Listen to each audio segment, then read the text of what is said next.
Good day, everyone.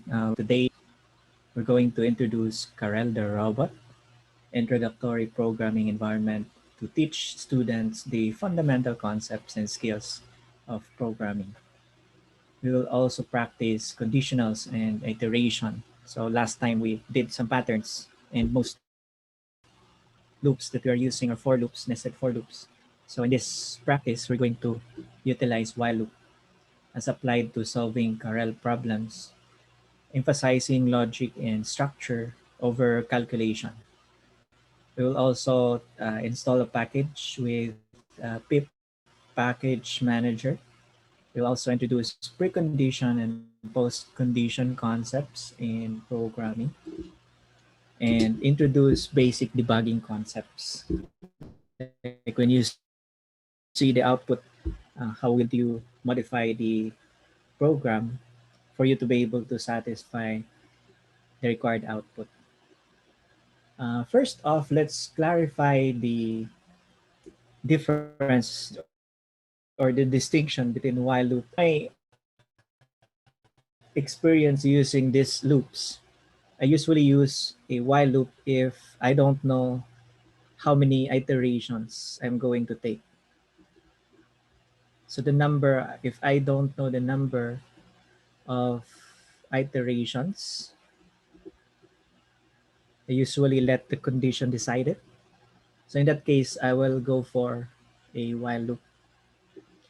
On the other hand, if I have information when it is known, the number of iteration is known, then I usually go for while loop or for loop if it is known. That's why if we have a rectangular array and we know the height and the width, I usually go for loop in that case. If you recall the pattern that we did last refresher video, most of them are for loops. Okay, given height and width and so on. So that's the generic difference. And you will be able to observe that as you utilize these commands or these structures, control structures. So we have pip in Python, a tool for installing and managing Python packages. So for example, for today, we're going to use uh, a Python package called Stanford Karel. Okay, so please open your either your CMD if you're using Windows. If you're using Mac or Linux, you could open your terminal. Or if you're installing it using Anaconda in Windows, then you open your Anaconda prompt.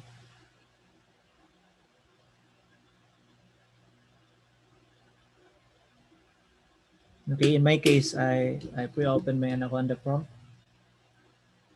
and let me go to the prompt itself. So you could simply type pip here. So pip install and whatever package that you want to install. In our case, we want to install Stanford Karel. So this package created by the guys from Stanford University. And in my case, I already installed it. So requirement already satisfied. But in your case, just say yes if it prompts you to install the package in your system. This is very similar to CMD as well or terminal. You'll simply say yes if you want to proceed with the install. Okay, so remember that pip is run in the command line and not in the interpreter. So if you try to issue that in the Python shell, pip install Stanford Karel, then it will not work.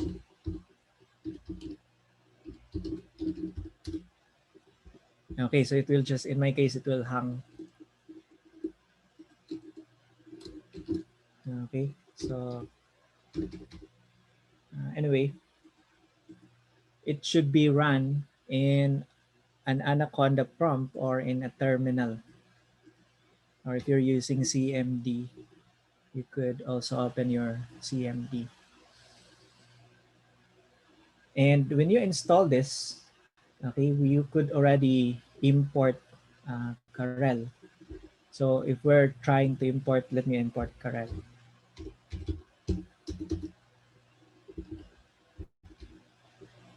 Okay, so I could import Karel now by simply issuing the command import.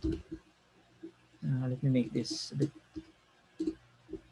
Import Stanford Karel, or I could just say from the Stanford Karel, I want to import all of the functions and data from the module. And if I run this, it should not say that the module is not found or the package is not found. In my case, it's already found. So I could ask help about the module. So Stanford Karel,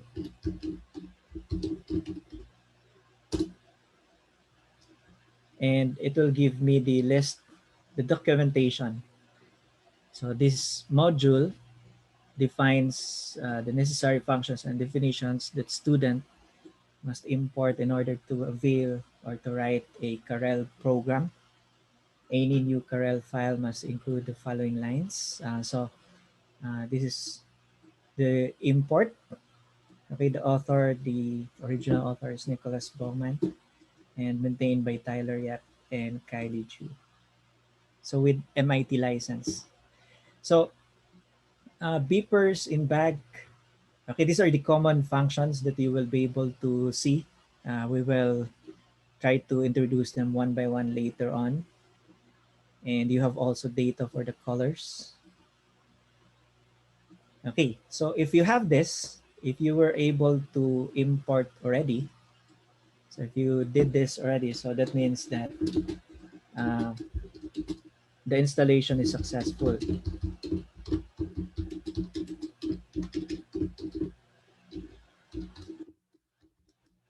When the installation is successful, then you could proceed with the rest of the discussion. Okay. If you encounter problems, just search for solutions, or you could contact me through email. So Karel, educational programming language for beginners, is actually created by Rich Paris way back 1970. So way back that time, it's still a built. It's an independent language, programming language. You have to very similar to Pascal. So you have begin and then commands. Okay, like turn left, turn left, turn left, and then so you have the form of semantics of simple language. So you have a simple language. And since that time, since the 1970s, it was already ported in C++. The more famous version is in Java, and more recently, it's ported in Python. So if you're using it in Python learning, it's very helpful, and it has a very long history in helping students learn how to program. So what do we learn if we are going to solve Karel problems? So most things that we will learn are syntactic rules. So in Python, since we're using the Python version, we will use or we will be able to familiarize the syntax, Python syntax and rules. We will also define new functions. So that's one of the first thing that you will do when you're solving a Karel problem is to define your own function. Just like what we did last refresher video, where we defined a function without arguments. So problem decomposition, this is a very important part of any any programming course or problem solving skill, you need to decompose the problem into smaller parts for you to be able to handle the overall problem, which might be a very large application, and you're going to divide them into multiple modules, or it could be multiple functions, methods, and so on. So that is problem decomposition. And of course, logic and structure over calculation. So that's the goal of Stanford Carell.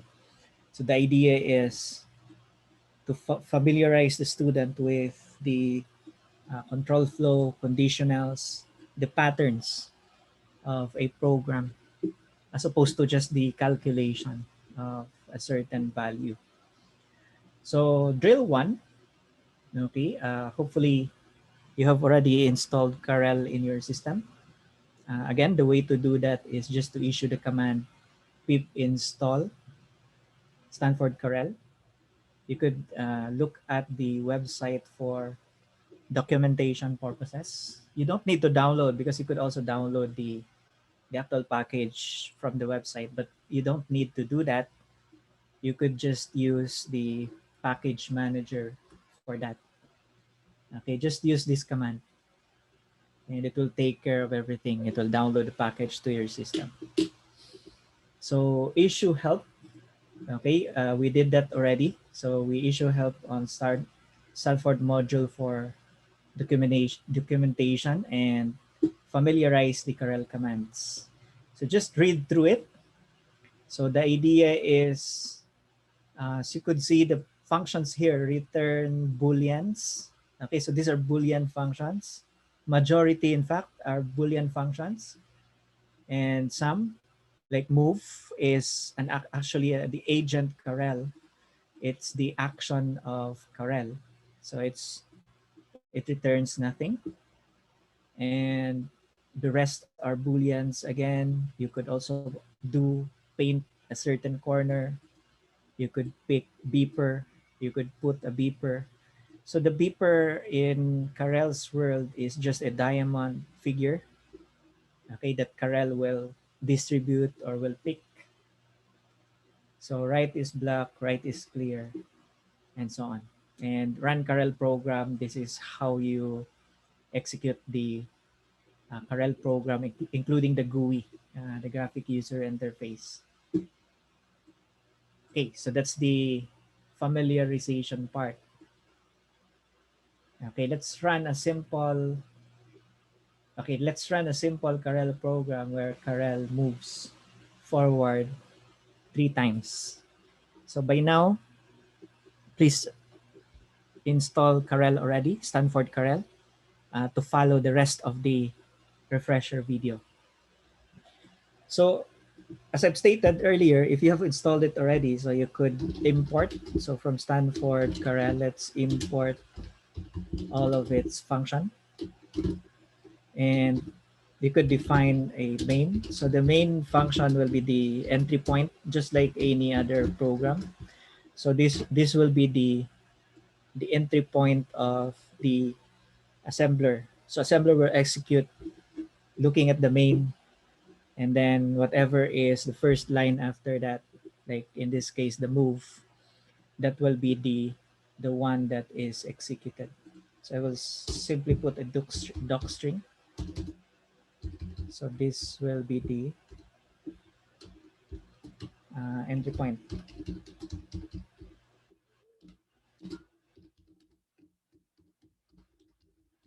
So the idea is, if I have multiple functions, later on we will define multiple functions. They will not be the first. It will always start in the main. And with respect to the Carell module, there's a little boilerplate. So the boilerplate is, you're going to tell the interpreter that you're running it as an independent program. Okay, and if you're running it as an independent program, okay, the name will be main. Okay, so this will be true if you're running a particular script as an independent program. And then we're going to run the Karel program. So what does this tell you is basically we have here a name variable, which is a global variable. Okay, and that is the value of that is equals to the string main. This is only true if you're running it as an independent script. So executing a script.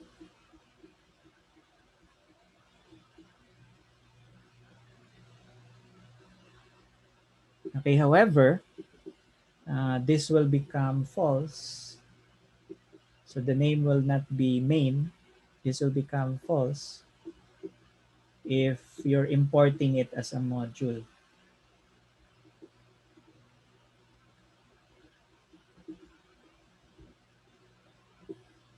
Okay, so the simple meaning of this boilerplate is for us to be able to run it as an independent script. And at the same time, you could also run this file or you could also import this file as a module. And that time, it will not run your main. So if this is false, it will disregard, or shall we say,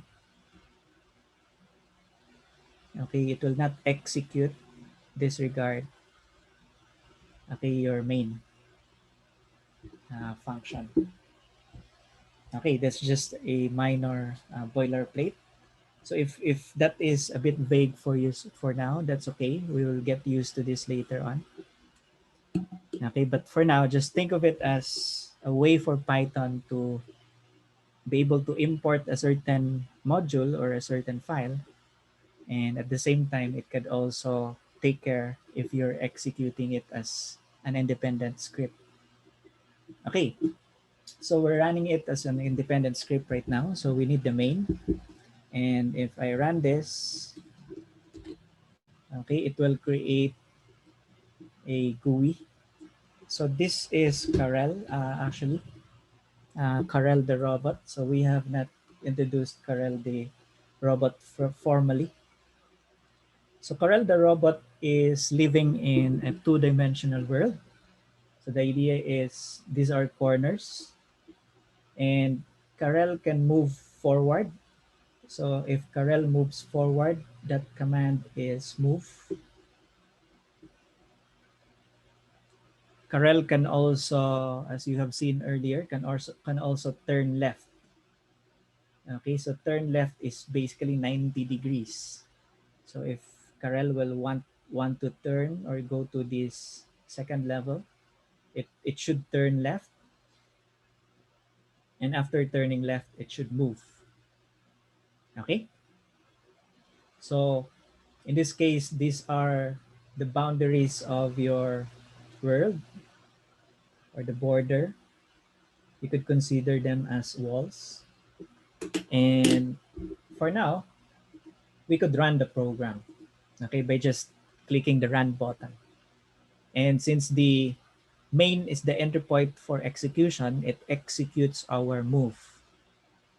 So if we're running it as a script, it will execute the main, as I stated earlier. But if you're importing it as a module, it will not execute the main. So I hope that's simple enough. So the problem here is just to run the Karel, which moves forward 3 times. So the idea is just very simple. We're just checking here whether your system is already ready for the rest of the problems. So this is just a system check. This is not really a problem solving exercise. So move 3 times. The idea is move forward. So move, move, move. So if I run this,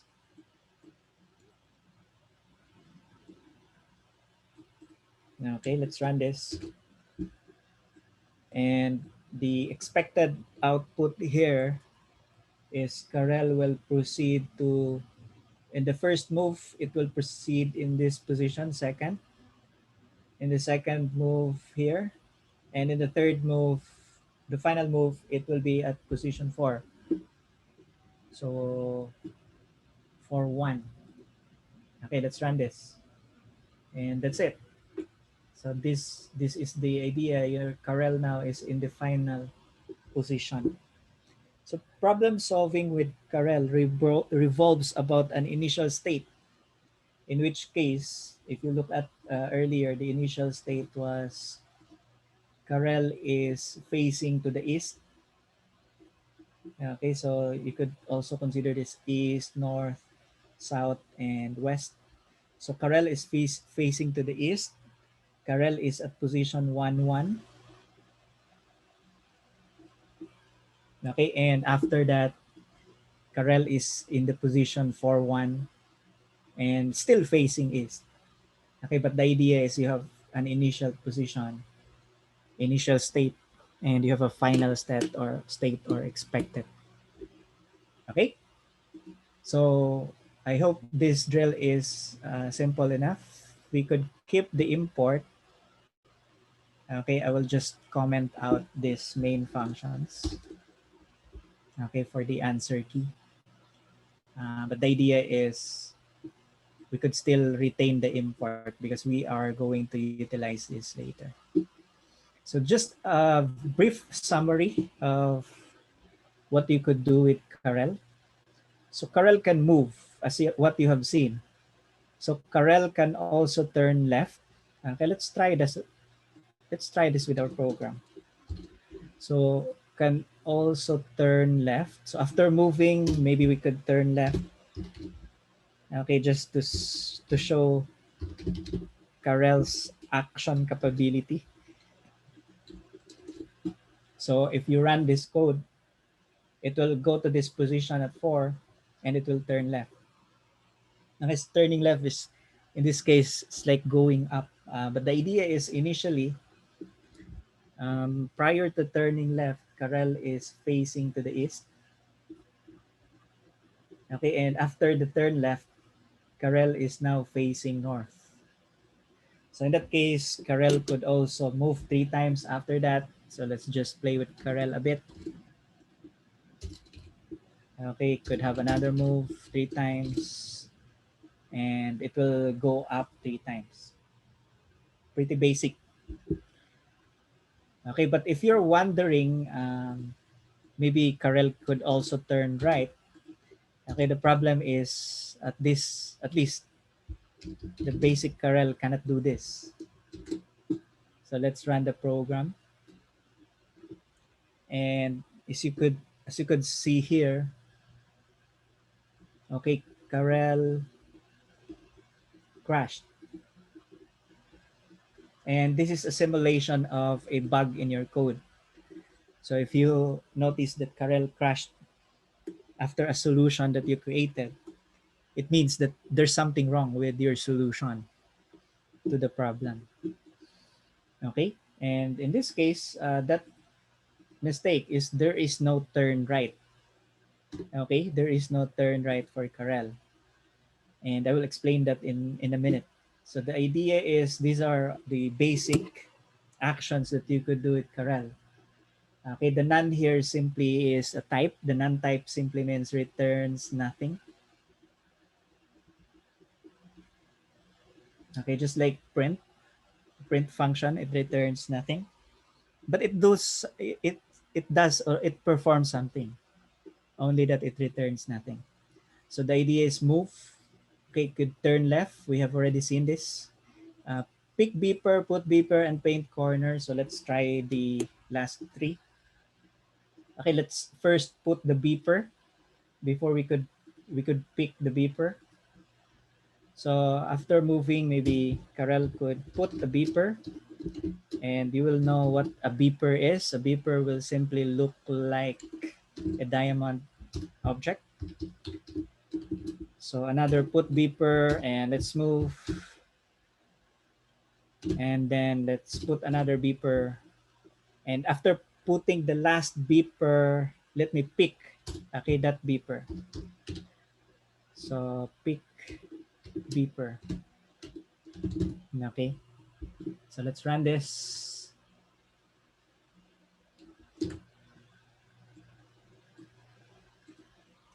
And move. Okay, so if you could see this, let me make this slower. You could also adjust the speed of Karel by just adjusting the slider here. Okay, let's reset the world. So let's run the program. So Karel is moving 3 times, turning left, okay, and then moving 3 times, putting the beeper, and then picking it up. Okay, if you have seen it. So you could also, after picking it up, maybe we change our mind, we want to color it. Okay, Corel could also paint a certain color. So the color here is a string, say blue. Okay, let's paint this blue. Okay, pick and blue. So I could move and maybe color it green and so on. So the color list is also available in the documentation or available in this particular Python file. So let's color something different.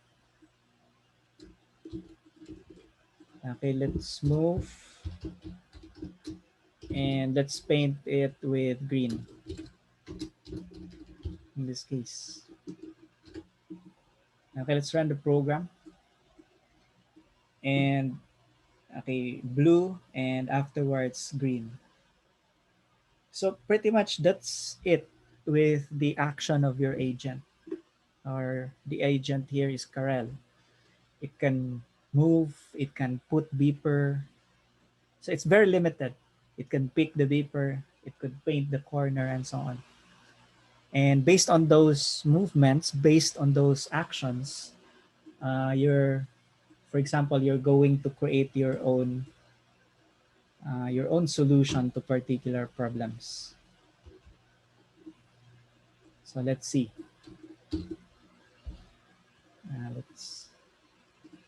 Let's retain the import. So those are the basic commands, basic actions.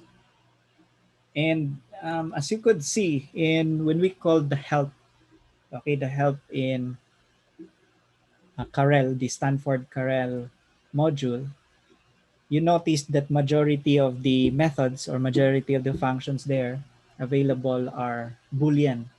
They are checking something. So these are the Booleans. So the idea is you have, let's just group this maybe by 5. Okay, so the first 5. So the idea with the Boolean function is it will tell you whether, for example, the front is clear.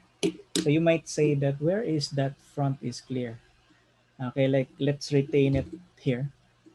If I print the result, okay, whether the front is clear,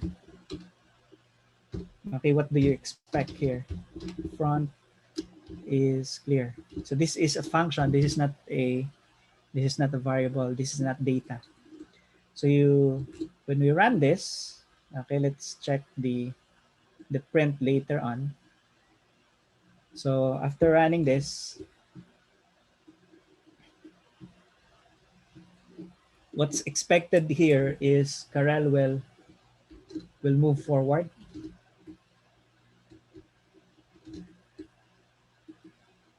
Okay, so Karel will move forward. Let's go back to the commands. So Karel here will move forward 3 times. So Karel will go here, here, and here. And after that, it will check whether the front is clear. So where is Karel's front? Karel's front is here. So in that case, this will become true because this is Karel's front and this is clear. Okay, it will only be blocked if we are moving it until the end here. So this case, this is already blocked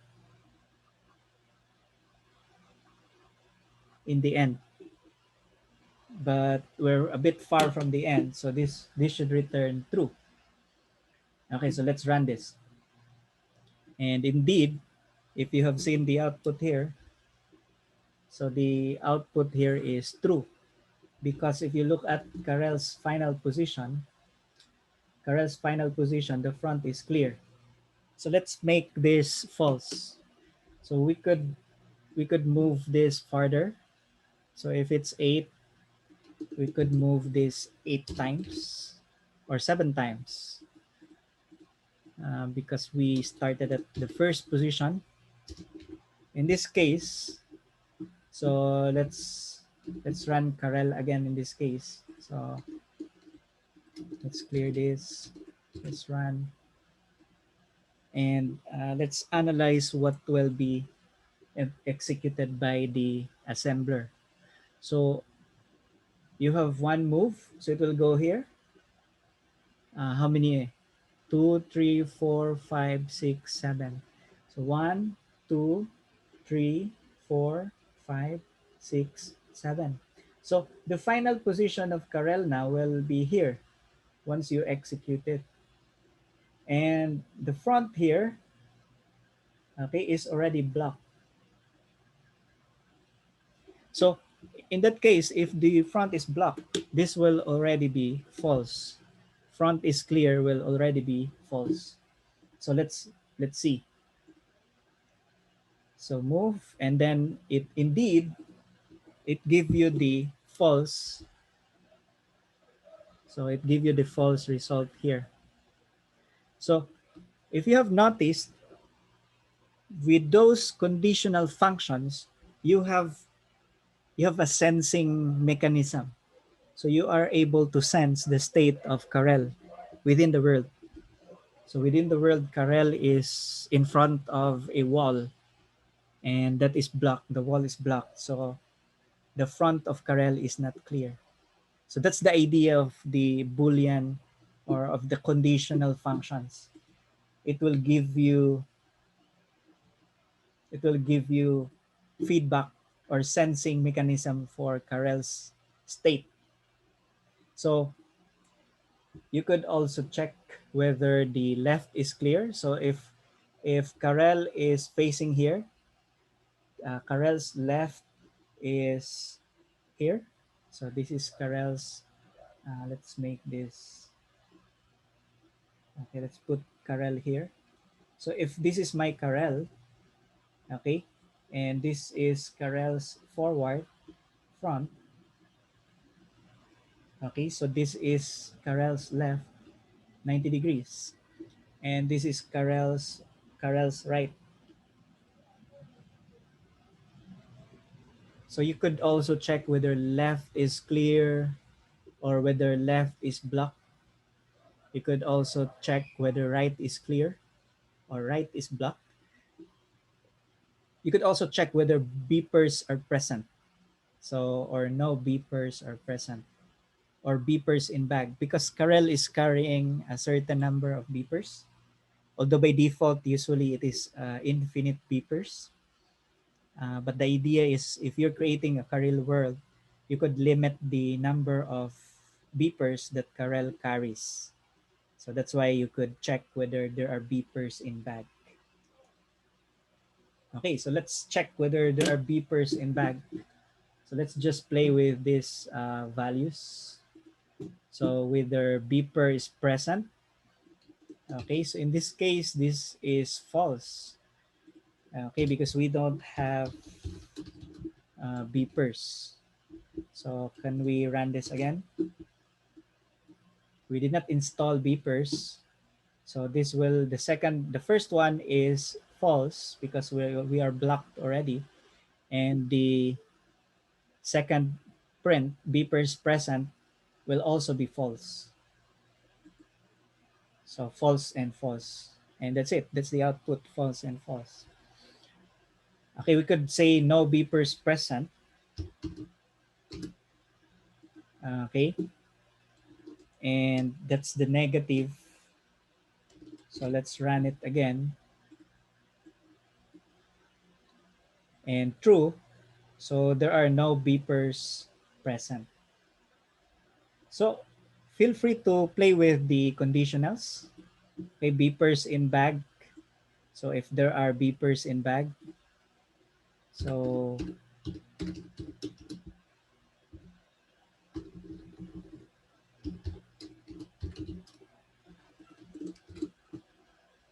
currently Karel has infinite number of beepers, so there will be beepers in bag in this case.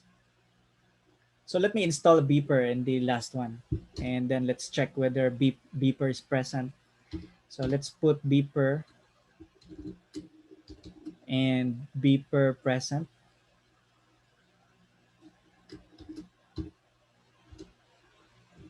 Okay, that should be true. Okay, and indeed it's true. So the first one, front is clear, is already false. Okay, we could also check whether front is blocked. And in that case, that will become true already. So front is blocked and beeper is present. That will be true. So this is expected to be true and true. And indeed, they are true and true. Okay, true and true. So takes time to familiarize them, but just review the conditional functions here. So front is clear. It will check whether there a wall in front of Karel. Left is clear. Is there a wall to Karel's left? Right is clear. Is there a wall to Karel's right? Beepers present. Are there beepers on this corner? So the corner is just the intersection. That square is called the corner. Beepers in bag. Are there any beepers in Karel's bag? As I've stated earlier, most of the time that's infinite or that's infinity. Okay, so lastly, you could also check for directions, whether Karel is facing north, facing east, facing south, or west. So let's try that here. So currently, Karel is facing east. So let's check that. Okay, whether facing east, and let's run this. And this should be true. Okay, because Karel is facing east. And indeed, it is true. Okay, Karel is facing east. So that's true. Okay, so facing west, that should be false.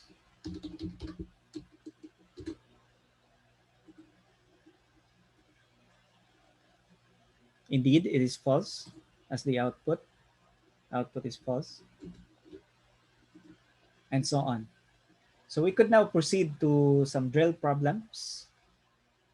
If you need to familiarize this further, please pause the video or go to the actual code in GitHub. So how to run the Karel program? You have seen this earlier.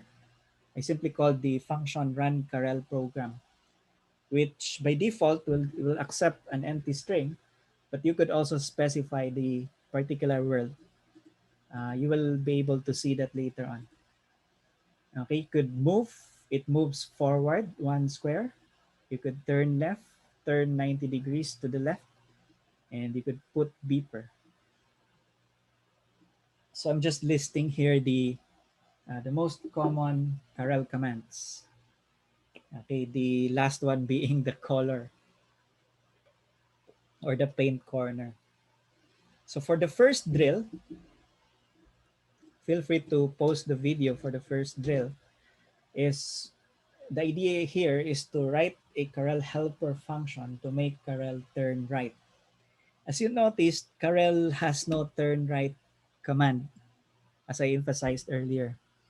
The main purpose for that is because it will instruct, Karel will instruct you to create your own function. And turn right is a very very good example. So Karel's turn right is nothing but a turn left. So if you turn left 3 times, then you will be able to turn right. Now, although that's a bit absurd if if you do that in real life, but at least in this case we're practicing programming. So the idea is you will be able to recall or review what we discussed last time about functions, or in this case, functions with no arguments. So please pause the video, create a method or a function turn right, and also turn around. So Karel don't have a turn around movement.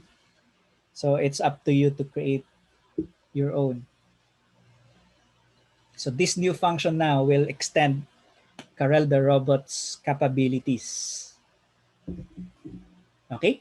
So once you have done that, let's solve it as well. So in my case, I will simply create a function with the def keyword, if you recalled from last time, and just use the function name turn right, and it's just consisting of turn lefts. So turn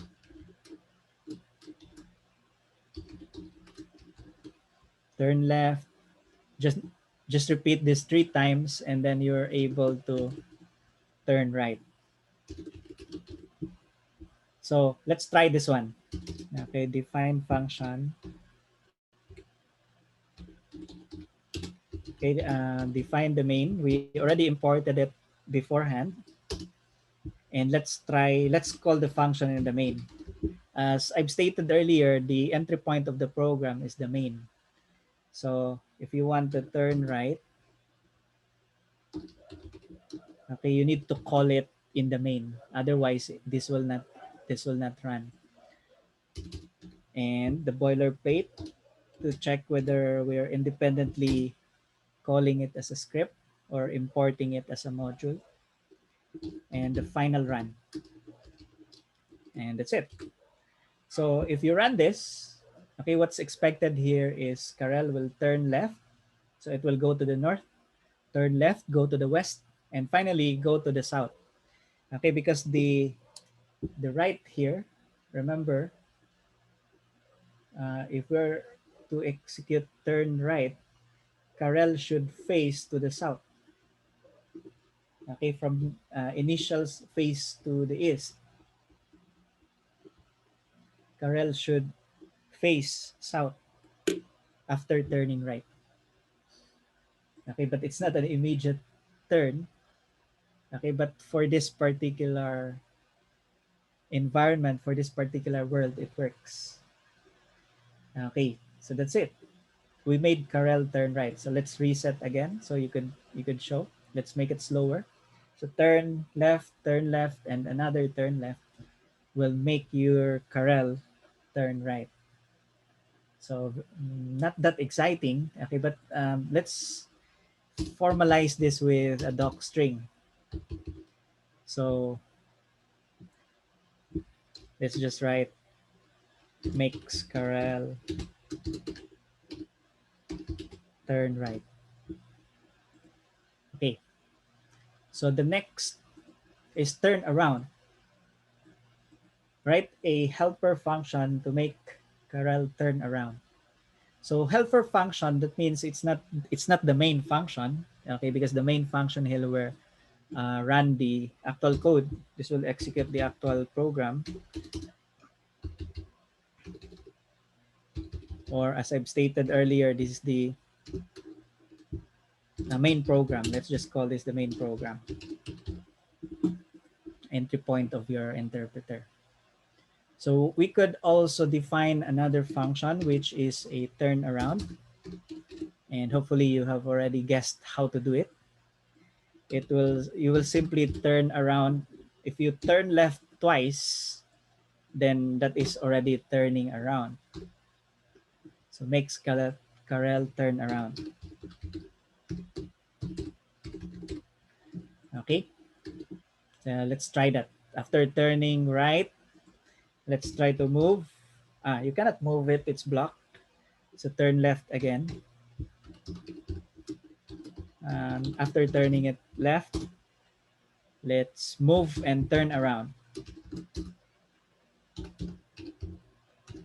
Okay, let's just explore these functions. So again, the interpreter will, what does the interpreter do here? Will enter or will read your main, execute turn right sequentially. After that, turn left. So turn right is not defined in the module, so it will look for your definition upstairs. So you have the definition for the turn right here, and it will execute this and then go back to the main. So that's the idea. And then proceed to the next line. And then move, and then proceed to the next line, execute. So if you run this, okay, let's run this. We have, okay, turn around, move, and then turn around. Or turn to the right. Let's reset. Let's make it very slow. So turn right simply means turn left, turn left, turn left. And then it will turn left, turn left, turn left, turn left, move, and then turn around. Okay, that's Karel turning around. So upside down, the orientation of Karel, which is upside down, is not important here. What's important is Karel is facing to the west now. And then if Karel is facing to the west, the left is already south, and then the right is already north. So issue another if we issue another turn right, it will face to the north in this case. So another turn right, and the final position of Karel will face to the north. So let's run this. Turn left, turn left, turn left, turn left, move, turn around, turn to the right. Okay, and that's the final position, facing north. So just takes time to familiarize the commands. Okay, but they're simple enough. It's just turning right, turning left, move, turning it around. Okay, so that's the test that we came up with. So let me just comment the main and the boilerplate. So this turn right already and turn around commands, I will be able to recycle them in the next problems. So if I need to turn right, I will just recycle this turn right. If I need to turn to the left or turn around, I will just recycle this reusable code. That's the purpose of function anyway, for you to be able to reuse a certain block of code. So we will also come up with some basic concepts in programming, like precondition, which is what is true about the inputs to a function to guarantee expected behavior. Or if you're dealing with a function that doesn't receive any input, it is the precondition is assumed to be true at the start of a method. So in the Karel scenario, if you notice, if we run a Karel command, or let's just run it again. Okay, you could think of this as the initial state or the precondition of a Karel problem. So the precondition of a Karel problem, so you have Karel starting at 1 1, so corner 1 1, and Karel is facing east. The world is rectangular, and there are no walls, because in some Karel worlds you can generate, later on I will also show you how to do it. You could generate walls here within the world. So at least for this particular world, or Karel in this particular world, Karel's initial state is at position 1 1, facing to the east. and the world is rectangular. So in this case, the world is 8 by 8. And another precondition is the number of beepers that Karel carries. So Karel has infinite, by default, infinite number of beepers. So that's an example of precondition that is being the what is assumed to be true at the start of the method. So before you come up with your own solution, you should think of the initial condition first. What is the initial state of the world? Like in this case, the initial state of the world is you have Karel and the world is empty. In some worlds, in some Karel worlds, it's not empty. So another important term in programming is postcondition, or what must always be true after the execution of a function or block of code, or this is what is promised to be true at the end of a method. So in this case, for example, if I have a problem about Karel, in which Karel will fill the world with beepers, then the final or the post condition will be the world will be full of beepers. And I could also specify whether what final position that I want for Karel and so on. So that's the post condition. What's your expected after you run that particular method? So the precondition, post condition could apply to the whole problem, or it could also apply more importantly to functions or particular blocks of code in which you're doing something.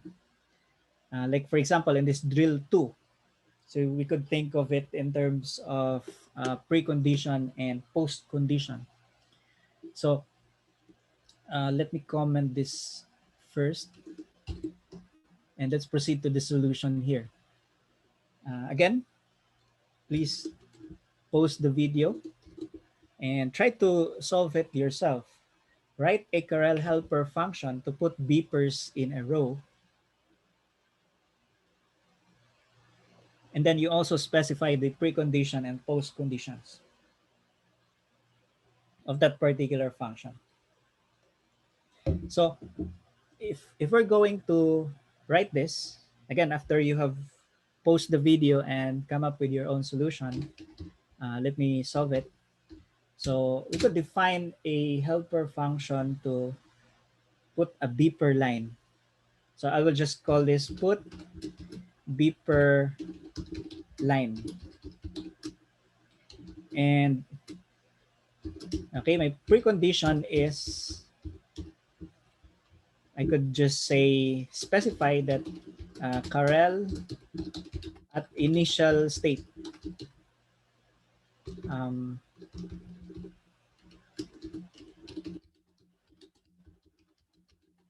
and Karel is at initial state simply means facing east. Okay, at 1 1 and facing east.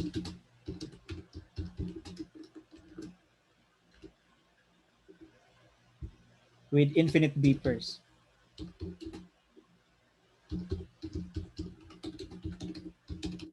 So that's my precondition. So I could have a post condition as well.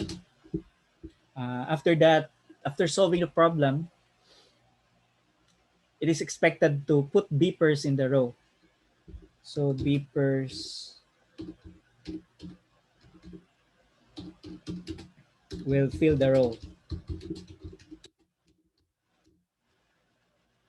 So in this case, row 1.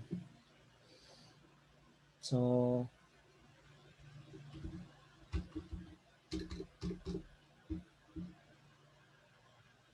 now there is no specific world here.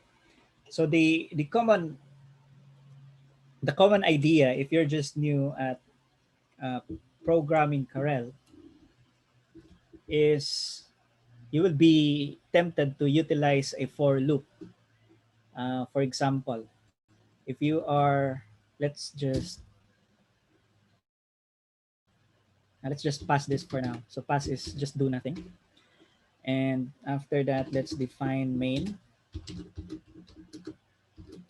and move. Okay, so my main will simply do a certain move, and then the boilerplate.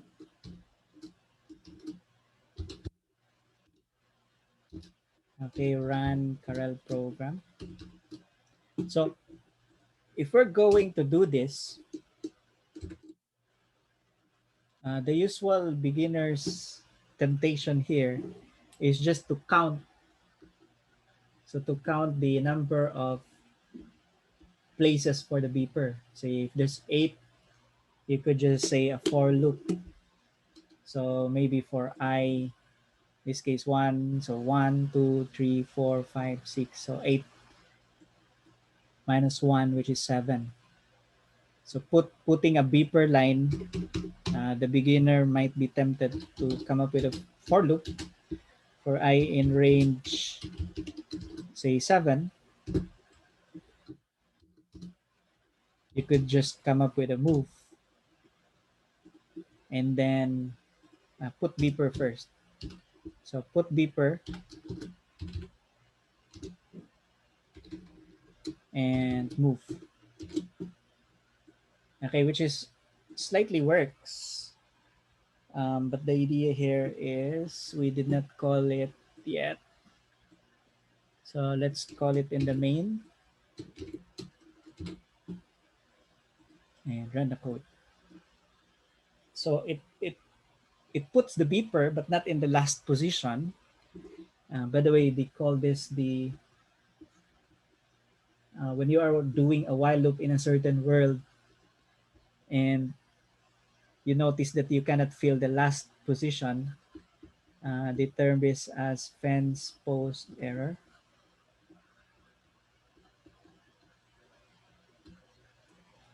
So this fence post error can easily be solved by just adding one more beeper after the loop without any issues at all. So we could already take care of that. Okay, there. So some beginners might stop at that particular solution and think that they have already solved the problem. But this kind of solution is tied to a certain size. Like in this case, it's tied to an 8 by 8 world. What happens if, for example, we have a larger world, like in this case, 20 by 20? So if we have a 20 by 20 world, okay, then your solution is no longer solving the problem. You just stopped at 8.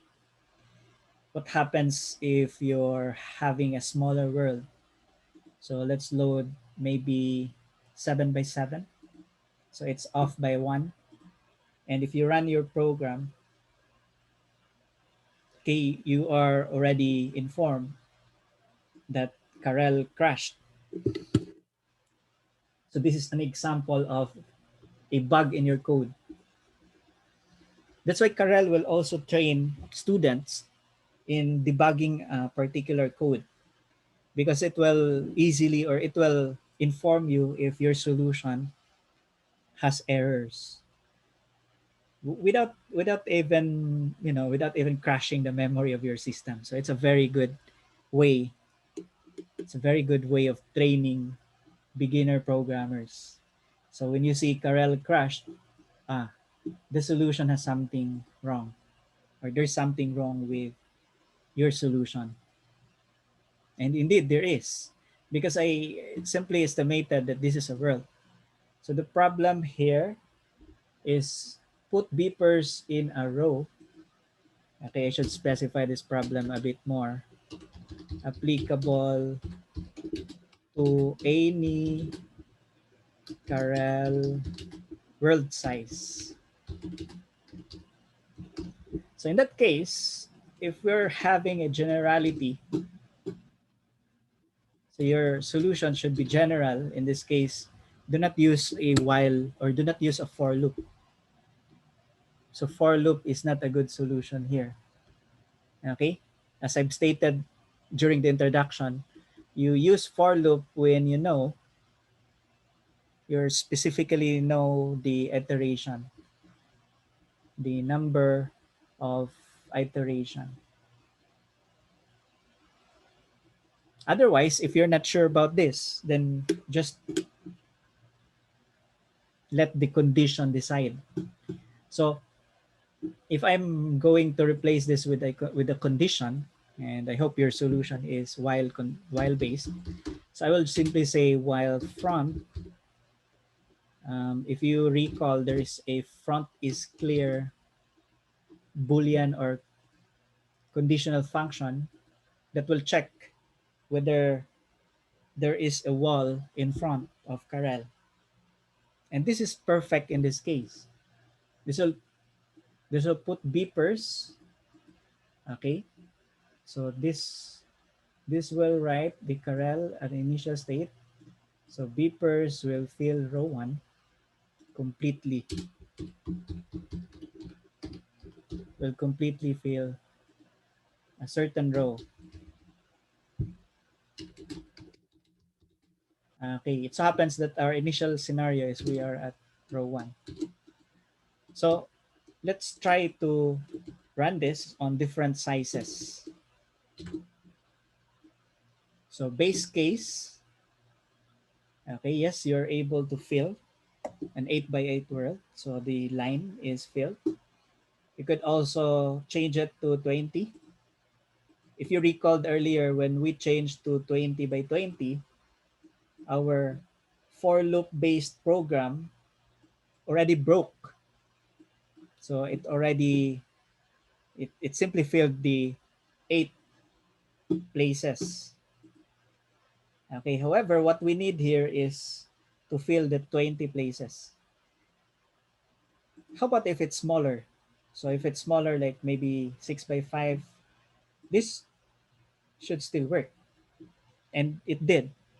So the idea with a while loop and then letting the condition terminate it is very useful in programming. This is a very useful pattern. Okay, so that's the solution for that particular drill. And I hope you get the idea. So the one of the goals here is to come up with a general solution, not just applicable to a single size. It should be applicable to any, so let's emphasize this, any Karel size or any Karel world size. Okay, so let's comment this main. And I could already recycle this putting a beeper line if I want to in the future. So let's go now to another important concept in programming, which is decomposition, in which you organize a program as a number of parts. Example, the main should be clutter-free. So currently, we're not yet solving problems. So in this case, the main is a bit cluttered in our previous solution. Let's just show what it means to decompose a certain problem. And a good program should be simple and has understandable parts and meaningful function names. So you should be very careful about your function names and variables. So they should be meaningful enough uh, to provide context. Okay, again, if you recall my first discussion in the first refresher, you need to provide context. Okay, not just for your variable names, but also to your function names. Okay, so drill 1.3 or 1-3. For you to be able to understand this problem, let me show you the world that is associated with this problem. So let me create with the main function and the boilerplate. Okay, and let's run the command. Okay, run Karel program. But instead of providing an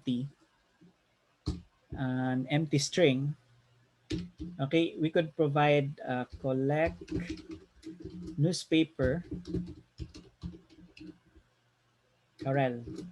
This is actually a Stanford problem, introductory problem. Wait. So collect newspaper, maybe the world is wrong. Okay, the world is collect newspaper Karel.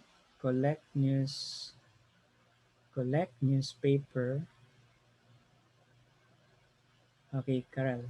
For this particular problem, it did not start at the collect newspaper Karel. Okay, this one is the collect newspaper Karel that I'm referring to. Okay, so the imagination here is just a story about Karel. So think of this, the context is this is Karel's house. So as I've stated before, okay, you could put boundaries within the Karel world. So this is Karel's house, and Karel is just living inside the house, and the newspaper was put outside Karel's door. Okay, and you are tasked to execute or to make Karel walk to the door. Okay, so Karel will go to the door and pick up this newspaper, or in this case, just the paper, and then return to its initial position. So there are plenty of ways to go about this problem. So the idea is Karel could go here directly, or could go here, could go the lower path, and so on. So the most usual solution is just to move forward, okay, and move forward. And take note, Karel cannot pass through walls. So this is a solid wall. So a solid wall is unpassable. So Karel must turn. So Karel should turn here and then get to the beeper. And after getting the beeper, pick it up. And after picking it up, go back to the initial position. So problem decomposition can be applied here by dividing the problem into parts. So this is a long problem, although this is very basic. The problem will simply tell you that the first step in the solution is going to the newspaper. So you could just say that you go to or go to the door. Okay, maybe go to door. Okay, and then after that, pick newspaper. Okay, so pick the newspaper. So that's the plan that we have. After picking it, go back to initial position. So go back to, or just go back. Okay, go back to initial. Okay, so I could just come up with that plan in my main. So here it goes. I will simply go to door, and then after going to door, pick the newspaper, and after that, so these are not functions yet. It's similar to a comment. Okay, so your main is just consisting of the solution that you want to do, and then after that is you want to go back to initial, go back to house. Okay, or should we say it's okay? Go back to house might be good. So what I will do is first I will define the go to door. So I want to see the world. So going back to door, I want to, okay, let's plan this one. So if you're going back to the door, all you have to do is to move, Okay, cannot go here, so you are going to turn right. So turn right. We have defined turn right earlier, so thanks to that. And then for you to pick up, okay, after turning right, you turn left.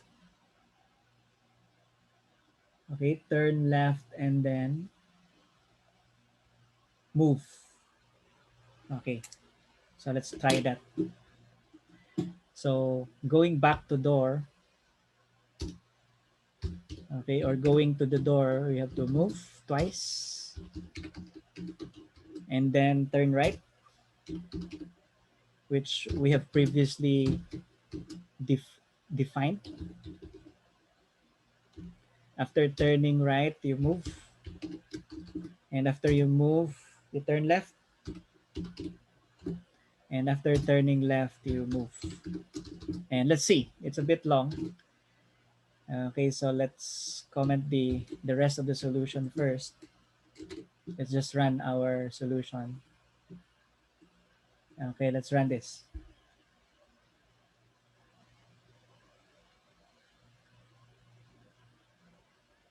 Okay, indeed, it went to the beeper. So for our pick, the newspaper, I will simply, this is simply pick beeper, right? So this is pick beeper.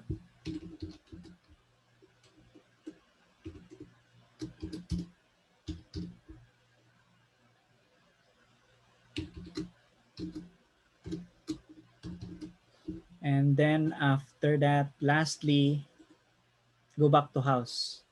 So going back to house will involve,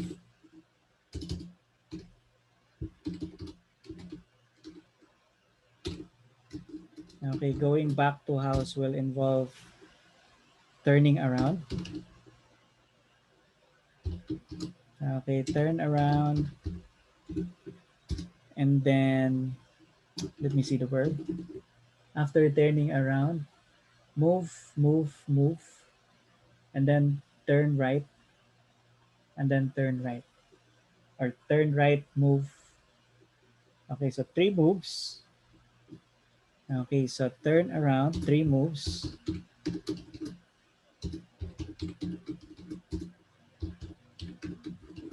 turn right.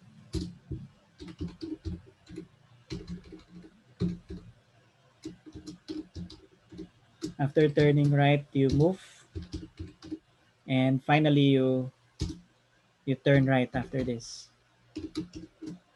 So finally, you turn right,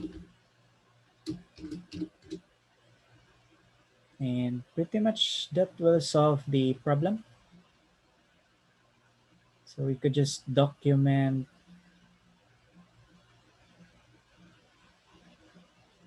Okay, so there's a dangling.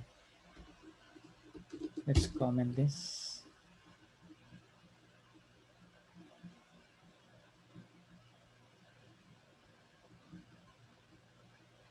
Okay, so this will be the final solution to our problem, hopefully.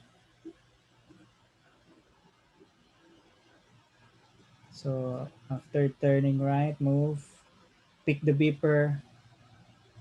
So recursion, it did not pick the beeper. Okay, wait. Recursion, pick the newspaper is a problem.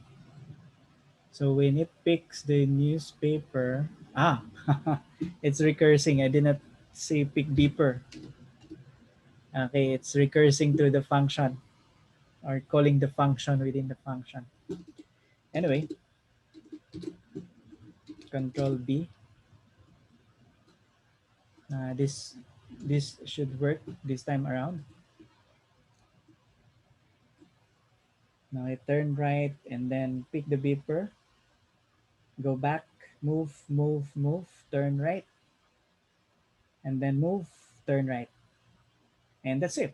We're back to our initial position. So we have already solved the problem. So for our main, okay, for our main problem, precondition is initial position. Okay, initial Karel position.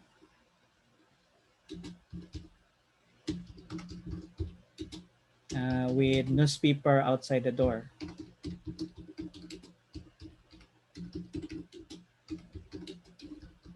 And if you notice, for the solution that we want, the post condition that we want or we wanted, Karel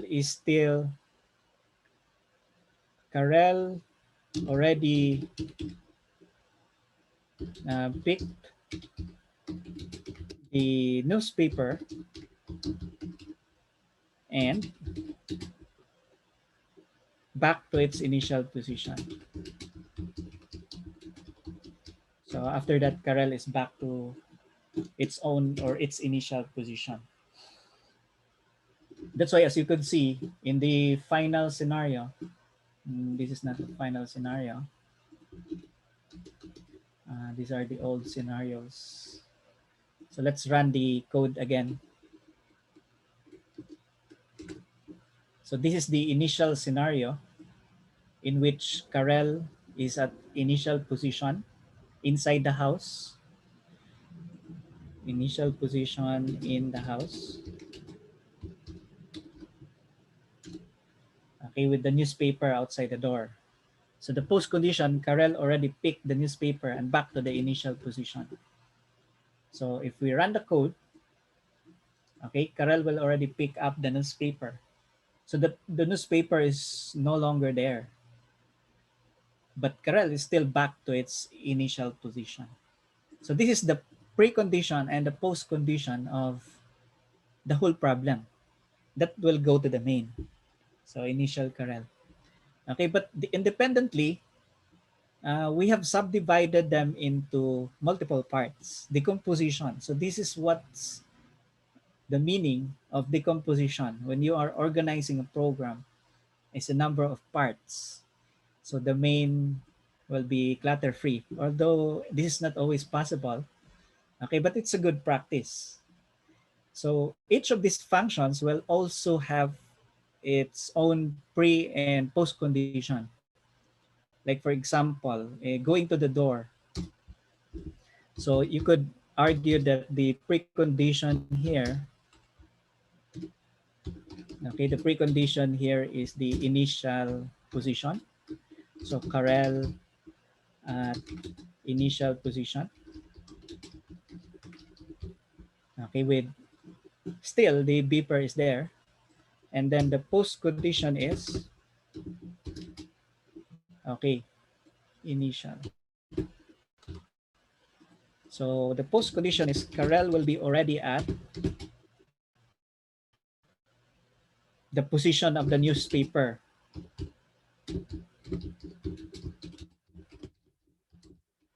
Okay, so Karel is already at the position of the newspaper. So that's why if you have commented out the others, okay, the other part of the code, so Karel will go already to the position of the beeper, or in this case, the newspaper. So this is the post condition of that particular function, going to door. Okay, how about the picking the newspaper? So you might have thought of it already. Okay, so it's precondition. Okay, the precondition is beeper is present,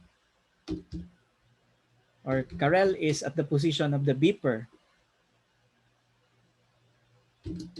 So Karel at beeper position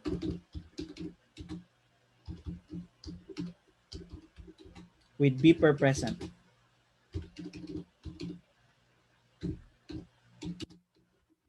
Okay, with beeper present. And then the post condition will be Karel is still at the beeper position, okay, without the beeper, because the beeper is already picked up by Karel. Without the beeper in corner. So the corner is already empty of beepers. Okay, and you have seen that earlier.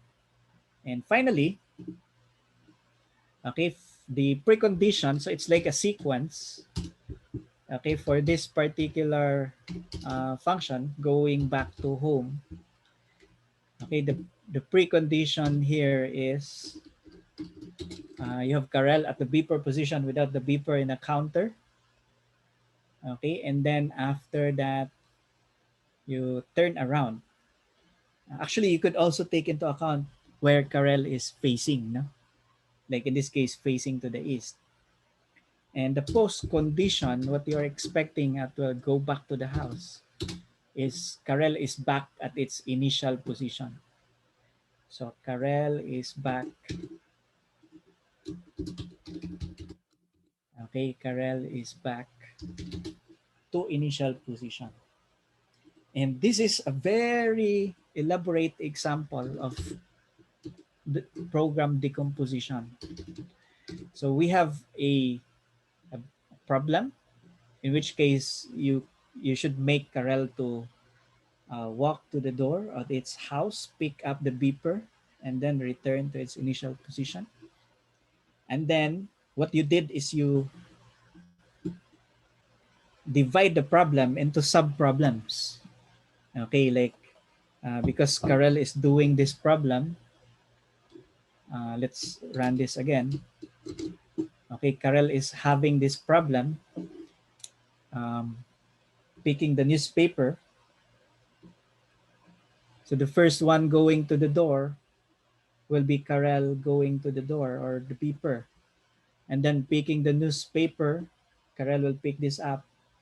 And finally, the problem for going back to the house will be just Karel going back to its initial position. And in the main, if you read the main, it's easily understandable what is the solution. So the solution is you're telling the reader, you're going to the door to pick up the newspaper, and you're picking up the newspaper, and after that you went back to the house. Okay, so that's a sample solution for Karel drill problem. Okay, and hopefully let's try to observe that practice of decomposition in which the main is less cluttered. So the clutter here is very minimal, while the functions, okay, they are basically distributed. You are distributing the functions to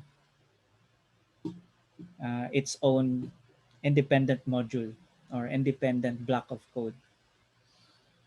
Okay, so let's comment this out and proceed to the next drill. So in this next drill, you're asked to write a Karel function to install beepers in the perimeter of the world. So the solution should be able to solve any of at least 2 by 2 size. So solve any world size, okay, of at least 2 by 2, or any world size with at least 2 by 2. So do not repeat beeper installation, and what are the preconditions and postconditions. Okay, so again, please pause the video and try this problem yourself. It will really help out a lot in your learning. So first, let me describe what's the expected output here. So let's create our main again. Main.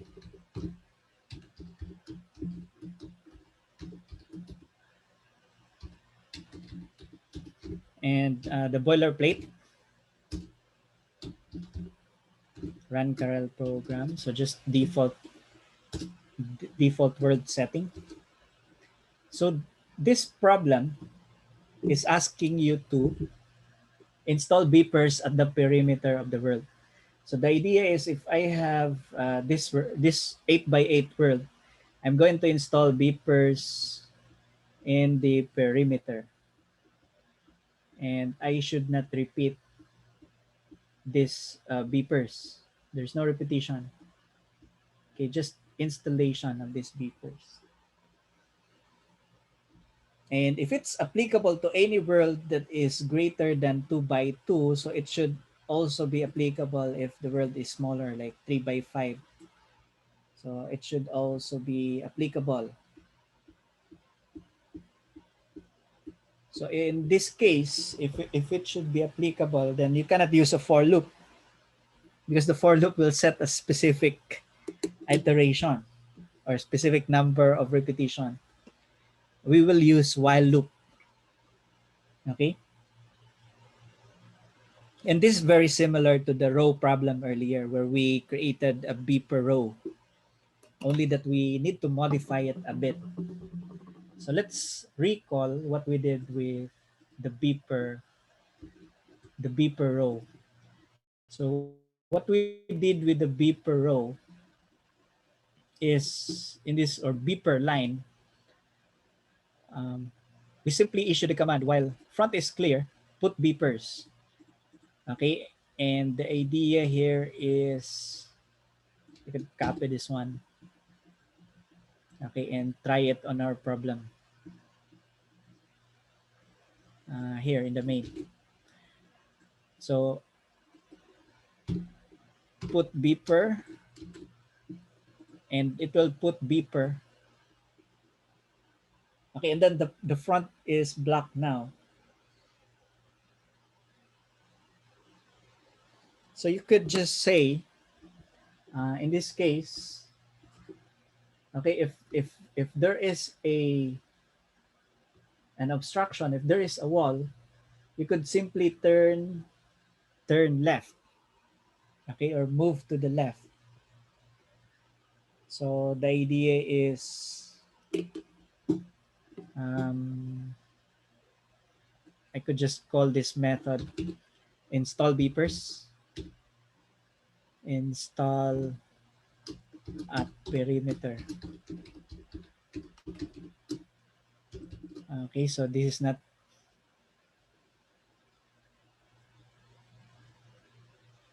okay, not that good. It's a very long name. Anyway, so def install beepers.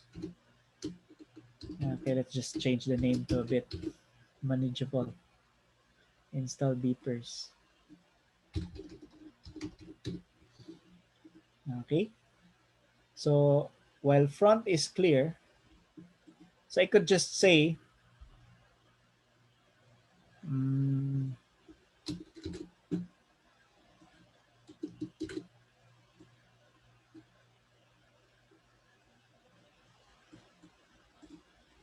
okay, if front is blocked, which is in this case, it's blocked. So you could say put beeper. If front is blocked, then you turn left. Okay, so you could just say if front is blocked,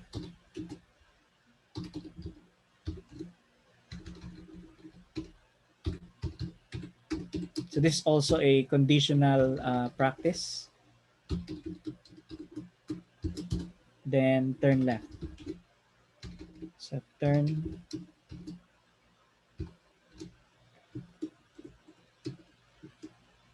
let's see if this works. Okay, so it did turn left and another turn left and turn left and turn left, and it did not stop. You notice that it puts two here, so it's repeating the installation here of beepers. So you're installing here now, it's three, so three beepers.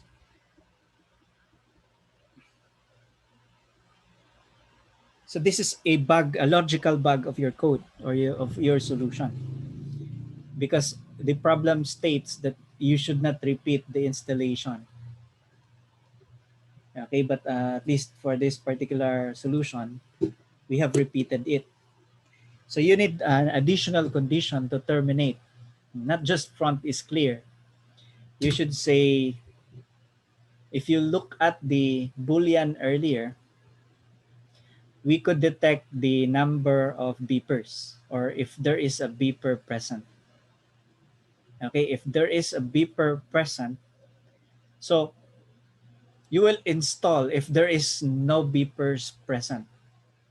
If front is clear and no beepers present. Otherwise, if there are beepers in this corner, then you should stop.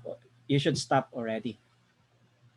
Okay, so that's a very useful check whether there are no beepers present in the corner. So I could just say,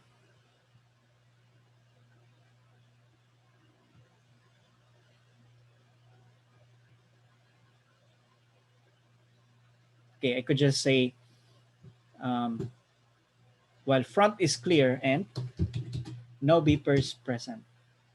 So no beepers present. That's it. And if there are beepers present, it should end.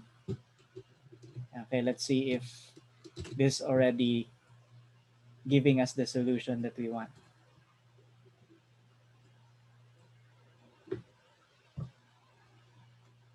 It should stop at 1 1, and it did. So this is, let's try a smaller world, at least a 2 by 2.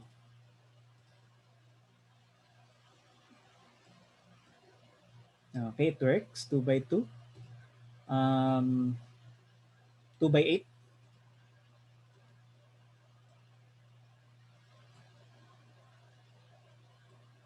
Okay, we could play with a 3 by 5 on 6 by 5.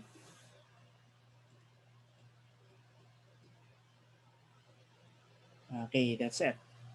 Even a 7 by 7.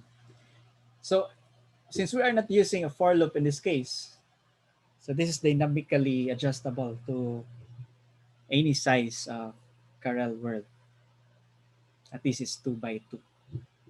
So we have here our solution. So let's just specify the pre and then the post. So if you notice this installation of beepers, the precondition is the initial. Okay, our precondition is the initial state, initial. Okay, let me just say initial. Okay, Karel state at 1 1, facing east, empty world. Okay, and then the post condition. Okay, so that the perimeter is filled with beepers. Okay, that's it. And we were able to install the beeper. Okay, Ken, so you could comment this out and let's proceed to our next solution. So this time around, this is very similar. Okay, but let's use now a different color, or instead of a beeper, let's let's use a green color in this case. So using a green color, we need to paint the corner. So paint it green.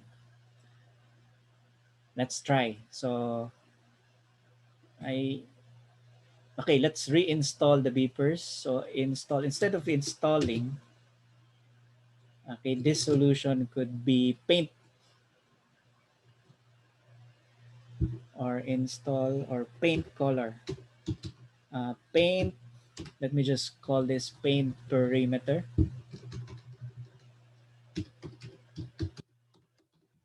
Okay, call it paint perimeter.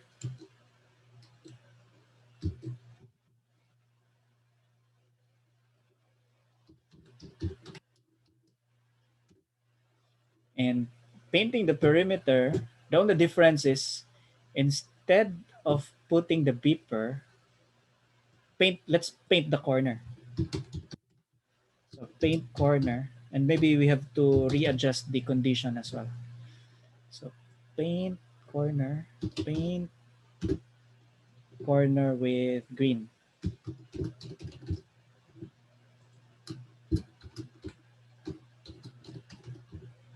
Okay, let's see. So we will readjust the condition later on. Let's just see the initial behavior. So the initial behavior here is, yes, it paints the perimeter with green, but it did not stop. No? And the reason is very simple, because of the condition. The condition here is no beepers present. So what's the equivalent of no color present? So if there is no color present, again, you check the conditionals, our list of conditionals from Karel. So you could check whether the color, what the color is. Corner color is string. And if there's no color, then the color is blank. So corner color is. So you could just say corner color is. Okay, we could just check whether corner color is, and in this case is blank. If corner color is blank, then we are going to paint. Otherwise, if it's green, this will already become false, and we will stop our loop. Hopefully, so we could try this if indeed this condition solves our problem. Okay, hopefully this will stop the infinite loop.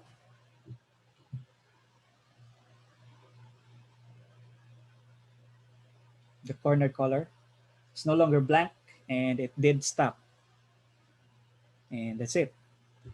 Of course, you could change the color if you don't like green, so you could change it to red or blue. So you could play with it. We could just say red, okay, and red. Or you could make it a random color if you like. So let's paint the perimeter red. And it looks nice. So yeah, let's just turn this back to green, because this is the solution to our problem. Paint perimeter. And pretty much that's it. Okay. How about the solution to this one? So write a Karel helper function to create an ascending staircase pattern of beepers. What are the precondition and postcondition? So precondition will be the initial state. Initial state of Karel will be as usual, facing to the east at 1 1, and then the idea is the world is empty. Okay, look at it. Let's just run this one. So this is my initial state. So this will be my precondition, being Karel is at position 1 1, facing to the east, rectangular world, and you have empty. Initial state. So what's the post condition? What are we expecting here? So staircase pattern, the idea here is Karel should Karel should put one beeper on the first column, for example, and then two beepers in the second, three beepers, four beepers, and so on. So you're gradually building it up. So there are plenty of ways to approach this problem, and what I will present might not be the same as your solution. But again, it's up to you how you would like to solve this problem. So you could just say some students will approach this problem in terms of this pattern, okay, going back, up, going back, up, going back, up, and so on. Okay, so in my case, so let's try to play with this. How about I will just install the first step because that looks the easiest. The easiest way to do it is just to install the first beeper, the first row. So if I install the first row, it's very similar to earlier. Okay. So when you install a beeper line, okay, install a beeper line earlier, this one. So while front is clear, you could just recycle that command. While front is clear, put beeper, and then it will already take care of the first column or of the first row. And then my idea here is you could put decreasingly. Okay, you could put a decreasing number of beepers, decreasing number of beepers. So you could go back here, or okay, in some solution you could just go in a snake-like pattern. Okay, in a snake-like pattern like this, and then end. Okay, or we could go back. So one solution could be, you could go back here and then install the next one, go back, and then install the next one, and so on. So what should it be? Okay, let's explore. So we could just call this,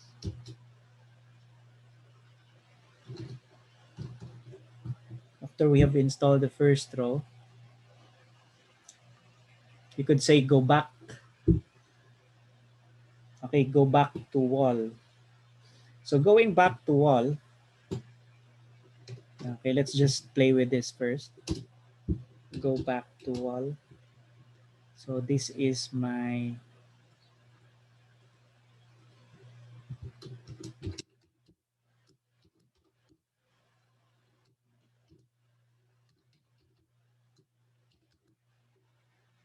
or go back is just turn around.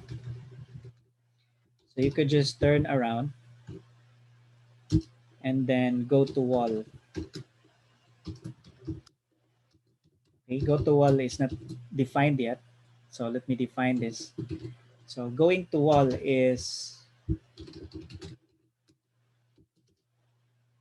the precondition here is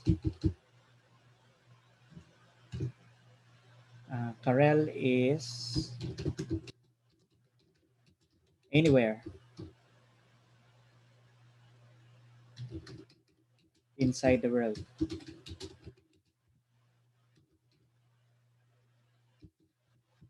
And then the post condition is,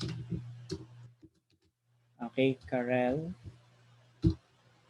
will go to the wall. Okay, Karel will move forward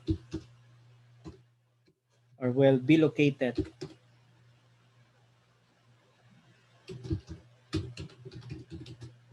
at the wall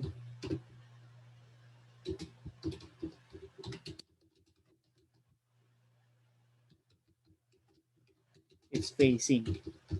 So if Karel is facing west, it will go to the wall until it reaches west. So this is easy to do. The idea is while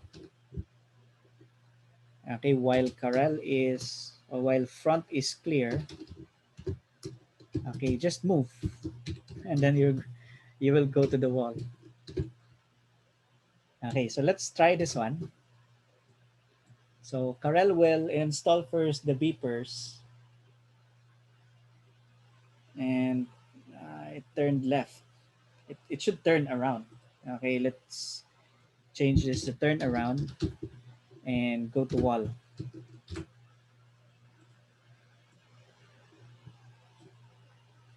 Okay, so turn around and then go to wall.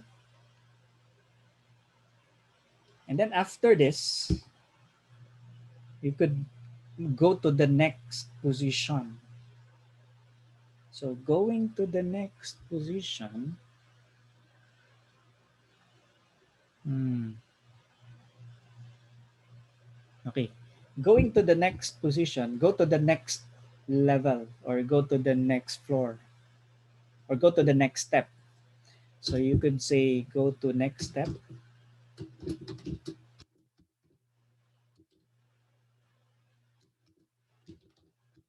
and this particular function, going to the next step will simply be,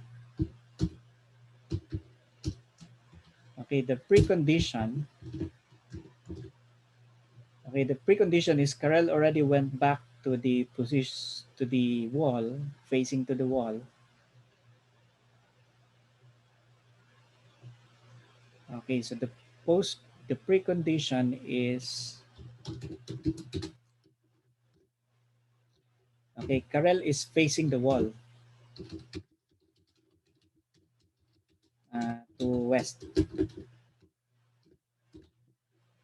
Okay, so post condition,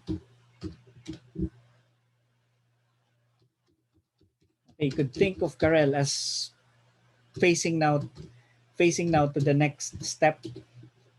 So Karel is in the next step facing east. Okay, so how do we do that? Okay, let's run this again.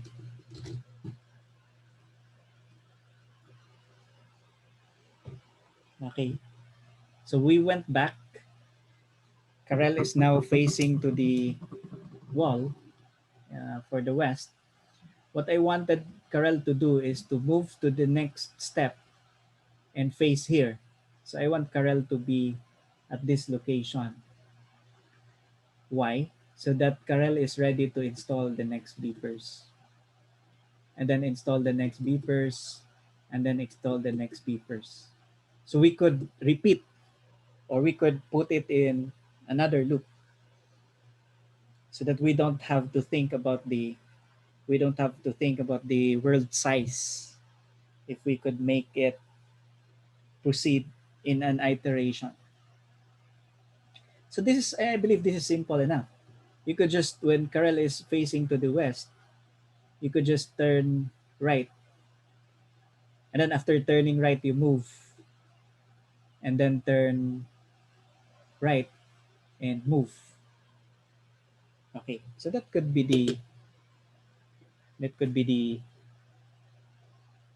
way to do it. So let's see. Okay, you could go to wall, could go to next step. Okay, what's the step that we will take? So Karel is facing the wall here. Karel will turn right. Okay, and after turning right, Karel will move. And after Karel move, Karel will turn right again and move once again. Okay, let's try this one. Okay, if you run this, make it faster. Okay, there. And then after this, I want to repeat the beeper installation. So install beeper. While front is clear, put beepers. So I could just call this install beepers. Do we have install beepers? Or beeper line. Okay, put beeper line. While front is clear, put beeper. We could recycle this function. In fact, that's the purpose of that. So we could utilize it somewhere again. So in this case, we could just say that this is put beeper line, then turn around, and then go to the next step, and then put beeper line. Okay, let's try to run this. If it works, at least for the two levels. Okay, move to the next. Install beeper line. Okay, nice, nice. So this could be okay. To proceed, we could already put this in a particular for loop so that it will only install in a decreasing manner.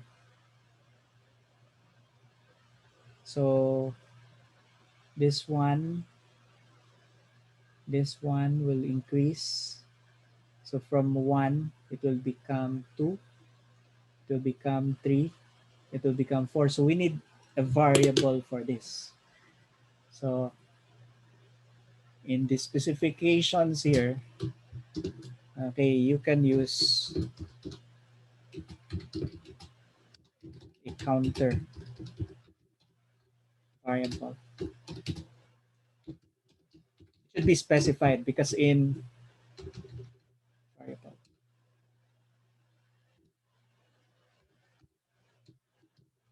Okay, in the default Karel activities, you are not allowed to use variables. Okay, but then again, you're just dealing with specific problems. In this case, okay, we have the freedom to use variables. So we could count. So put beeper, after this put beeper.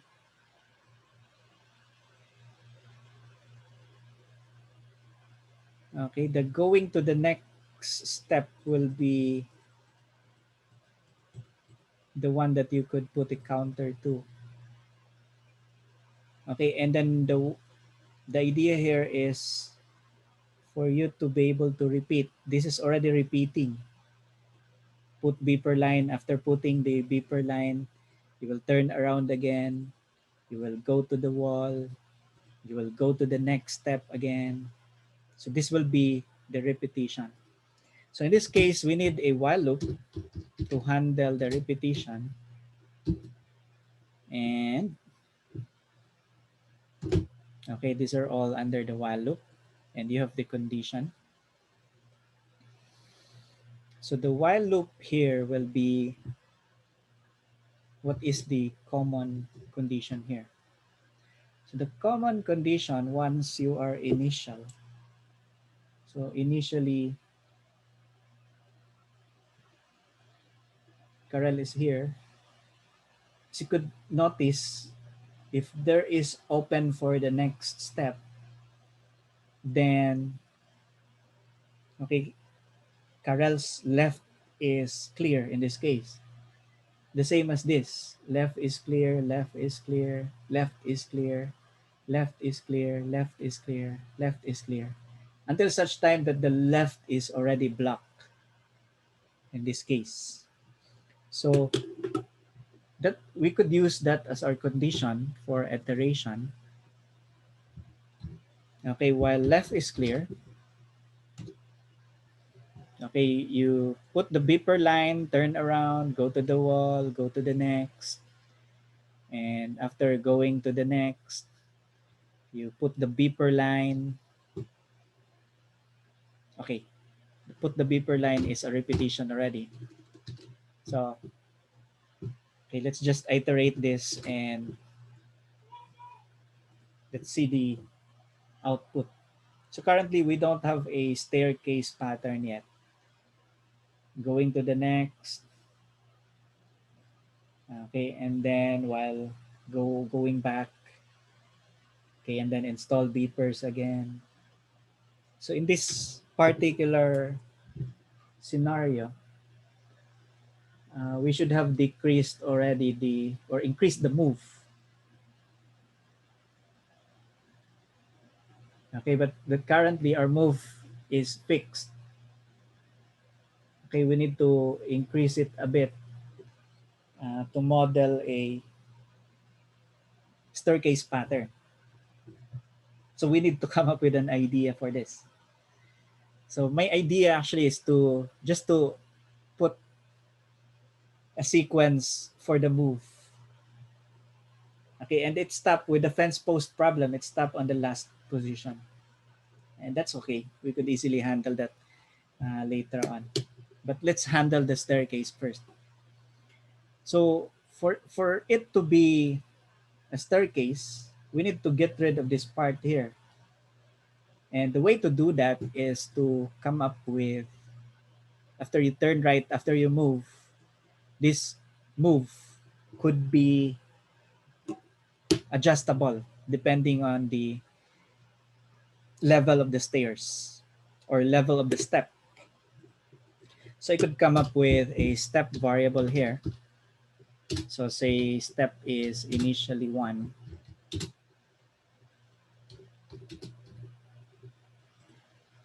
And let me just pass the step to go to the next step. So pass it as a parameter. By the way, this is now a function parameter. Okay, I will discuss this in the future, but the idea is whatever you pass to the function call will be stored in the step. So the moment that I call it, okay, maybe I call it here. When I go to the next step, okay, I call it with the value of the step. Okay, then I will be able to access that in my function. And when I access that in my function, I could iterate this in a loop. So for I in range,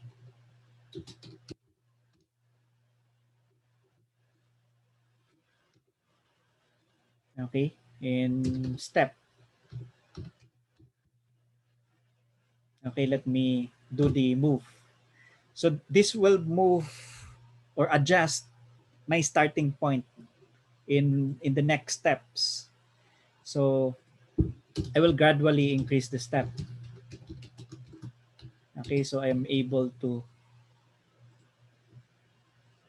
take note of where am I in the stairs. So let's see if okay if indeed this works.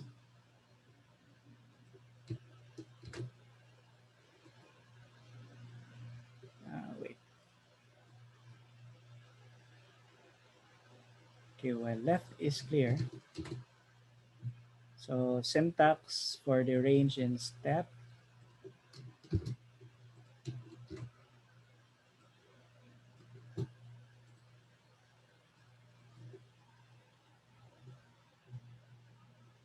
Okay, so step 1, so move 1 step.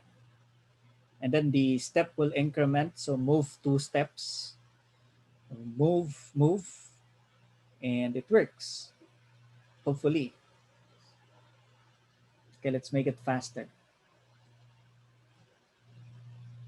Okay, so it did produce the steps right now.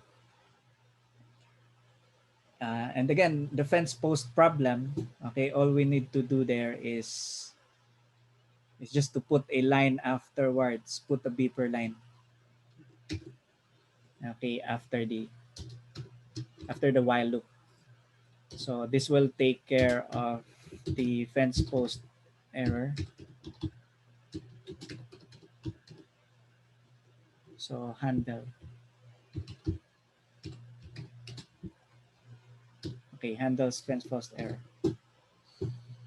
Okay, let's run this again. Let's make it faster. There. So you have a final. Let's load another world, maybe 7 by 7. Make it fast, and it still works. Load a smaller world like 6 by 5. Let's run the problem. And this is what we wanted. Okay, let's load another world, maybe 2 by 8 in that case. This 2 by 8, run the program.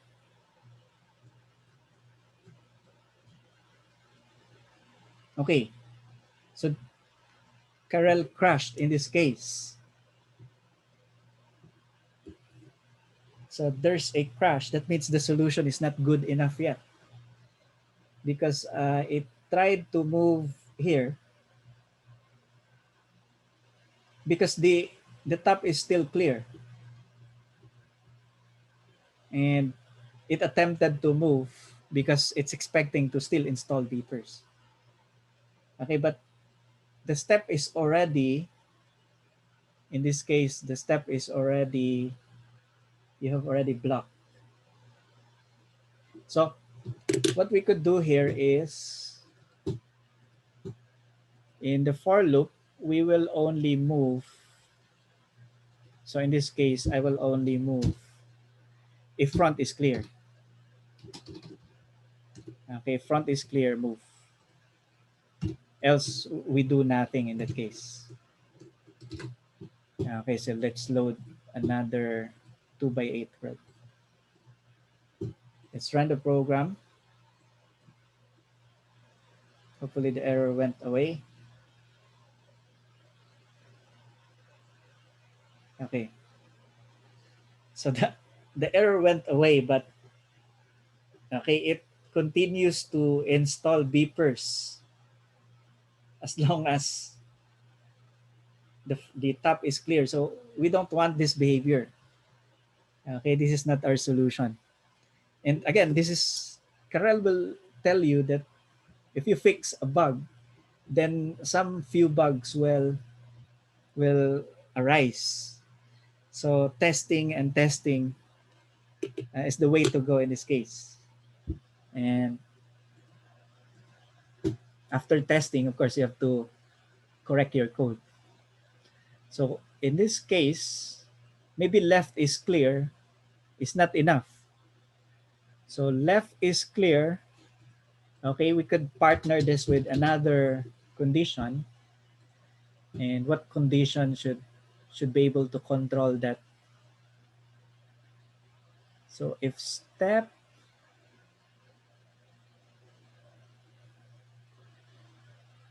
so going back to the solution,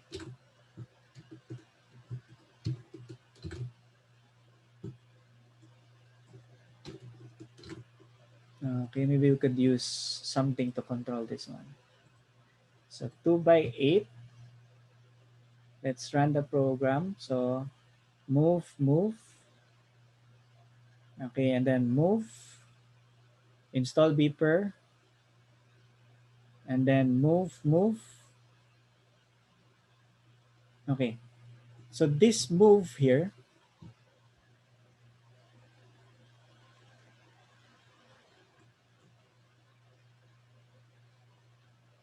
okay, has something to do with the step. And then if front is clear, okay, front is clear, we move. But if front is not clear, while left is clear,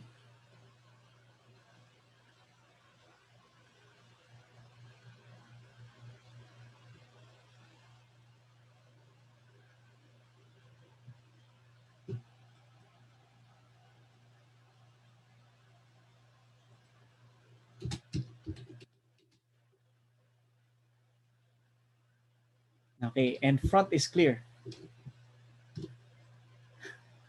So maybe if front is black, we could already exit. Okay, let's try this. Ah, maybe this condition works. So let's load a 2 by 8 world and let's run our program. So if front is blocked, we should exit. Exit. There. So this is, I think this is already what we wanted. Let's load another world, maybe a very small world. Okay. 1 by 8 world. Okay, it works. 2 by 2. Okay, we get rid of the bug already. 3 by 3 by 5. Nice. Okay, so you could continue testing. At least in my testing, this already works. Okay, so we could declutter our main. I believe this is already good. Okay, but we could just say Karel helper function for staircase. So I could just put this to a staircase function. Declutter the main. So def staircase. Okay, I'll just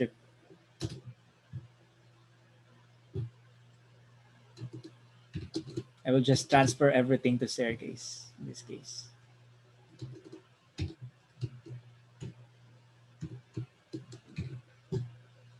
Okay. And the staircase problem, so the idea with the staircase problem is you have precondition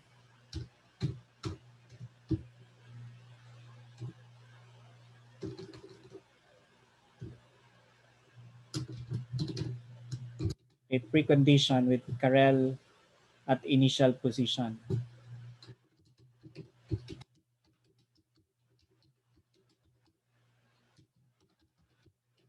Okay, again, facing east.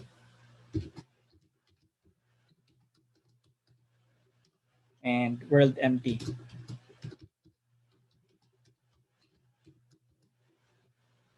Okay, that's our only precondition. So the post condition will have the staircase pattern. So beepers in staircase pattern. Okay, so that's it. Karel's final position is not important here. So you could say Karel position not important.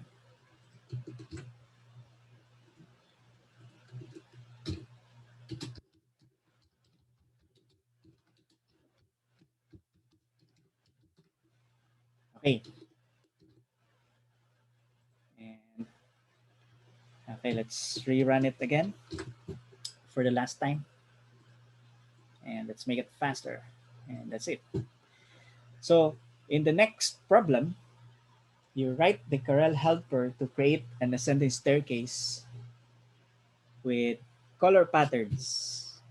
So in this case, we need to create with, we could just use a random color pattern to make it look good. So I will just recycle the existing staircase. Okay, I will just use maybe color staircase. Okay. So let's use a color staircase. So for the color staircase, what we need to do is to replace the put beepers with a certain color. And I will let me define a certain function to return random colors. So get color. Maybe I could define it get color. And this get color will basically call out a random color. So it will simply return random choice of colors. And these colors are Karel colors built in within Karel. So you have red, black, cyan, and so on. Let me just exclude white because white is not interesting in. Okay, let me just comment out white. It's not interesting in putting it in the Karel world because it's like blank color. So I have to import random for this, and that's it. So we could now get color. We could now issue the command. So the idea here is it will simply returns a random color.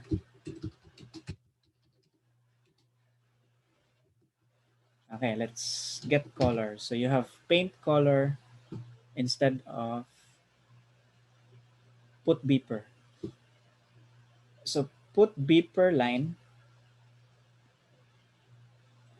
So in this case, we need to replace the put beeper line. Okay, put beeper line. So the put beeper line will be replaced. Let's just say, okay, let me create a new put beeper line. Put color line. So that will be my function. So define put color line. Okay, and in this put color line, okay, while front is clear, uh, put color or paint corner. Okay, with the get color that we have, get color. So this is random color, and then move. Then to take care of the fence post problem.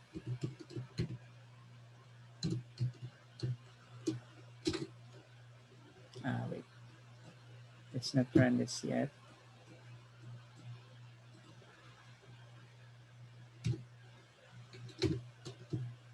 There.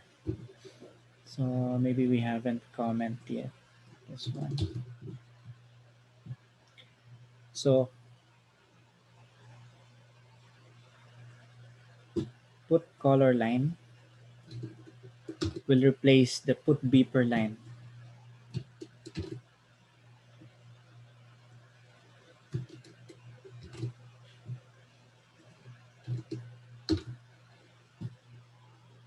Okay. Let's say if this works. So let's run the program. So it's giving us random colors. Nice. Still works. And this is a random color staircase pattern. Okay, pretty much we did not change the logic of the program, which simply changed the, instead of beepers, we printed random colors. So let's load a bigger world and let's run the program.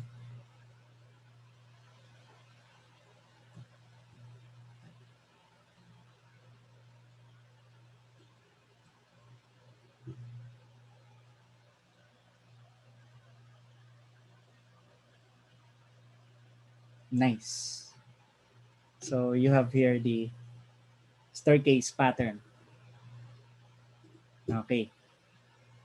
So that's it.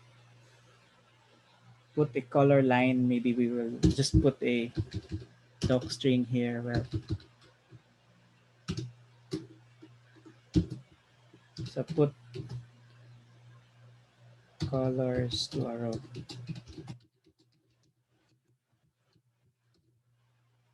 Okay, next drill. So in the next drill, Again, you could feel free to post the video and solve this yourself. Write a Karel helper function to create a descending staircase in this case. So descending staircase, I believe you could handle this already. This is very similar to what we did with the earlier problem. So very similar with this. So the only difference with the descending is the direction. So it will be, for the descending staircase, it will be like this. So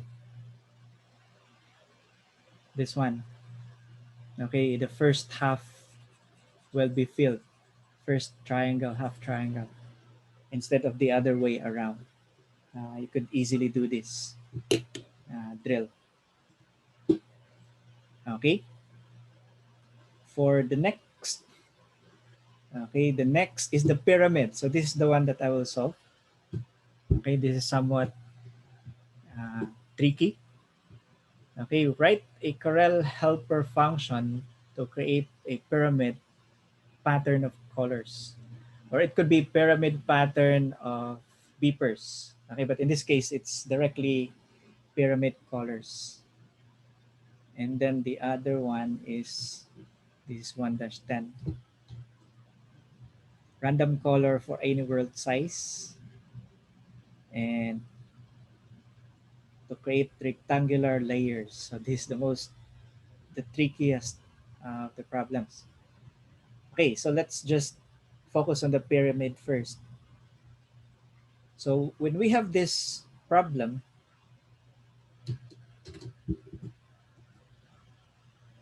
okay, and coming up with a similar world like this, we could utilize the ascending staircase approach, but it should not go to the end. So we must have a record of the length,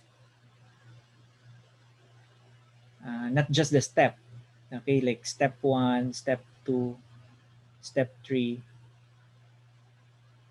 So we must know the actual size of that particular actual base length or base width. So if we know this, okay, then the next level will be the base minus 2, okay, the number of colors, and then the next level will be base minus 4, and so on. So you just decrease it by 2 as you move higher. Okay, so that's the thing that we could create. So you could say that the same as before. You could comment this one.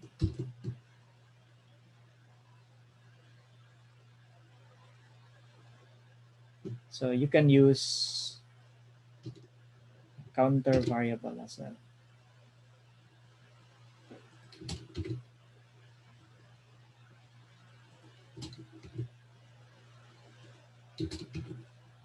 So you can use variables. So besides counter, we might also need the length.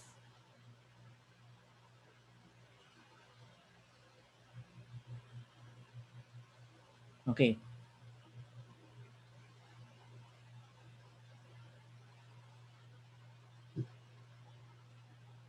So in this case, by the way, you could try the previous problems as well.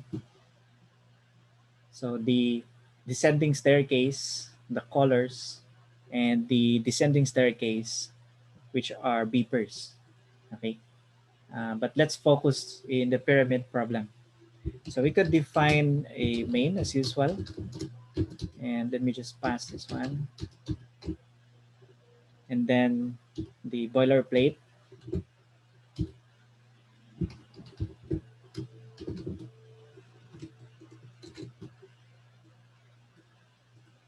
Okay, so the first thing that we would like to do is to measure.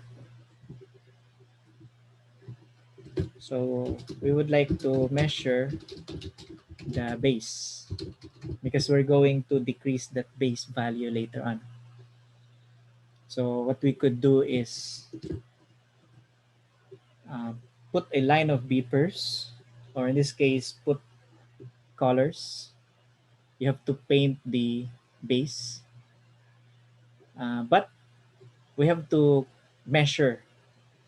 Okay, we could repeat this one, the color line,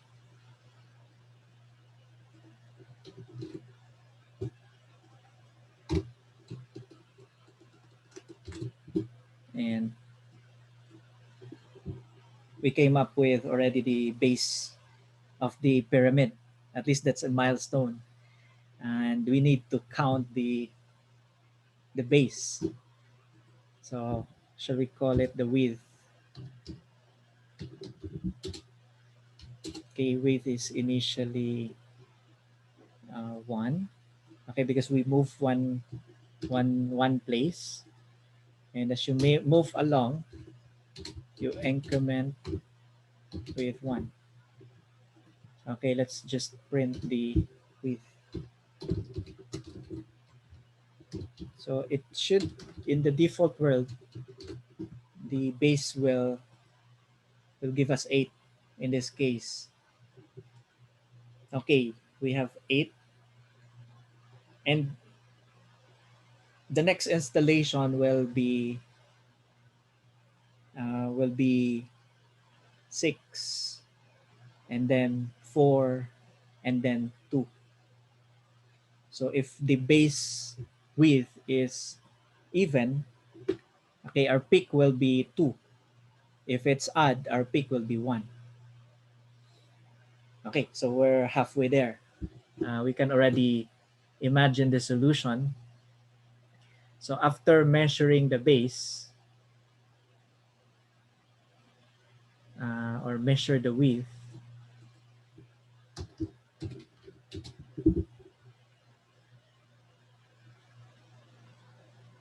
okay, the same as before. Okay, we could extract, or we could instruct Karel to turn around and go back to the wall, and also go to the next steps. So instruct Karel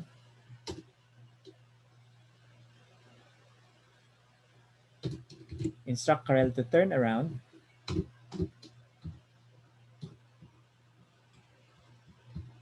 So we're looking to iterate later on. Okay, but for now, so go to the next step. Okay, step is still 1 in this case. Step is equals to 1. So go to the next step. Okay, let's just run this one. So Karel finished the base level, go back, go to the next step, and it did. So after going back to the next step, Karel should install the beepers. So Karel will install the beepers, the colored beeper line. But this time around with a certain limit. So like this, put color line, but it's no longer until the end. So we could come up with a function, put color line with a certain number, with a certain n. Okay, n being the number of colors, or not the exact number of colors, the number of squares that will be colored. Put colors to n rows, or to n squares in a row. So instead of while front is clear, You could just iterate for I in range. So I could use underscore because I will not be using I here. I will simply repeat it n times. So paint color move, paint color move. Okay. So I wonder if the paint color that we did also works in a vertical world. Let's try it later. Okay, but for now, maybe this is sufficient. Okay, let's put colors on n squares. So put colors on width -2.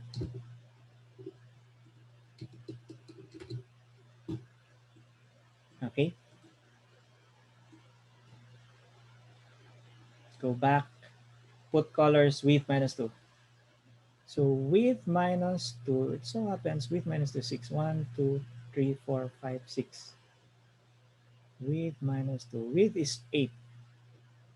So 0 to 6, 0 to 5.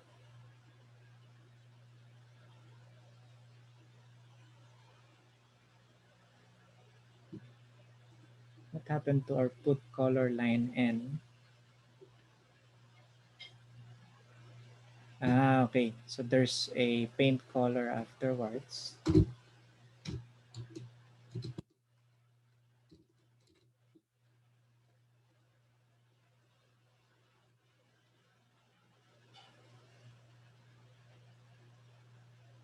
Okay, there. That's what we wanted. 1, 2, 3, 4, 5, 6. And then this will repeat, turning around. So if this will repeat, we could also use the condition earlier. Remember the condition while left is clear and front is clear is no longer useful. Okay, because this is pyramid, so we will not be blocked except for the higher up. So this will be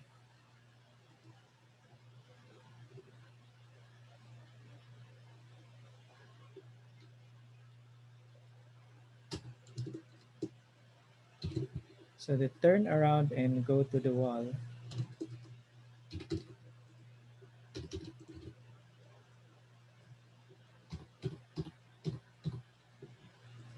You could say that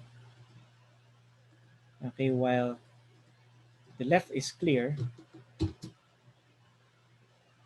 or when it goes to the wall while right is clear,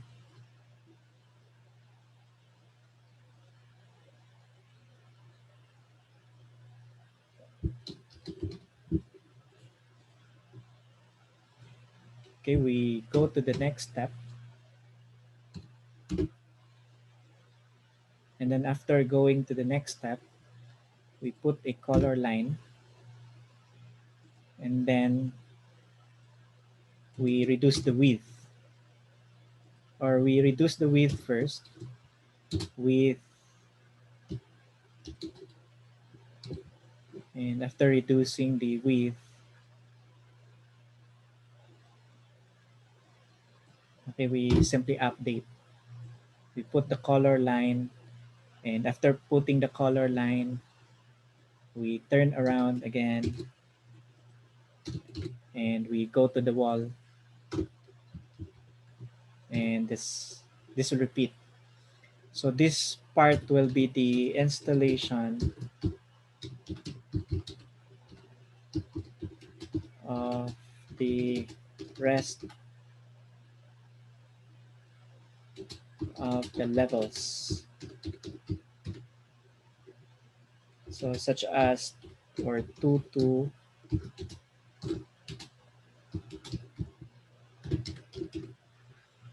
okay, this one is install base layer and measure. So in the base case, in the base scenario, we will be measuring the width of the base while at the same time while at the same time installing the vapors. Okay, maybe the turn around, maybe we could put it here. So you turn around while the left is clear, you turn around. Anyway, let's try this first before we optimize, because we could still optimize the solution. Okay, but is it correct? That's the question. Okay, so go to the next, turn around, go to the next. Okay, go to the next. Okay, go to the next. Okay, so this solution is still buggy. The step is not incrementing. We did not increment it yet. So the step should be incremented. And right is clear is not enough. We could also check it using the width. If the width is already 0 and width is greater than 0, maybe. Okay, let's run this. Okay, so hopefully this will give us what we wanted already, which is a pyramid. Nice. Did it stop? Okay. So how about a different size? Maybe a 2 by 8, which is challenging. So it should put just two colors and then stop afterwards. Okay, looks good. One by one. Although it's absurd. Okay, that's good enough. That didn't give us a crash. So 1 by 8 should be 1 only. And okay, good. 3 by 5, so we should find a decent pyramid here. It should fill the base and one as peak.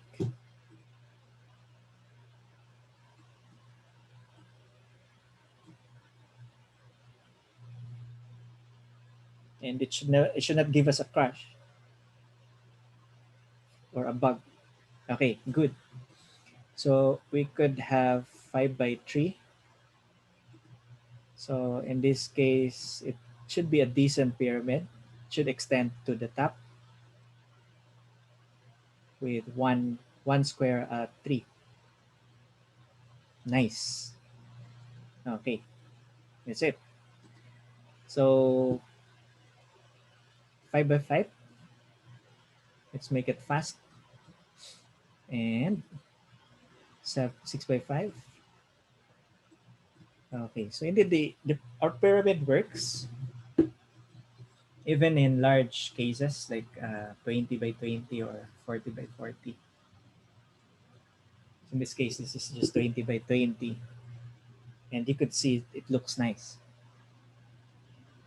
Although Karel is a bit far. But the idea is we don't care about Karel's final position here. Okay, this code could still be optimized. No? I will give it as an assignment to you to optimize this.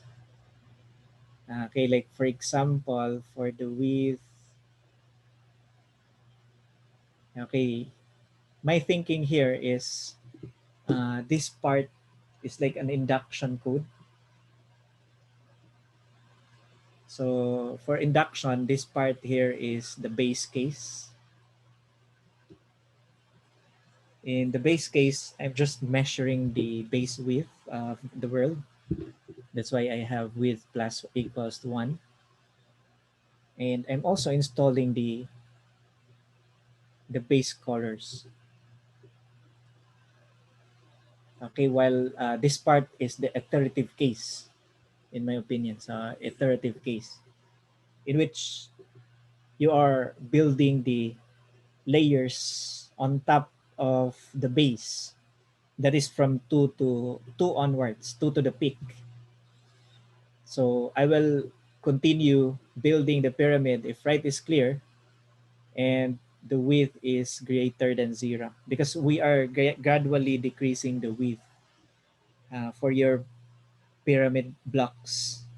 And the peak, the ideal peak, if the world has a width of odd number, is 1. Okay, however, if it's even, the peak will be 2. So as long as it's greater than 0, we will continue building the pyramid.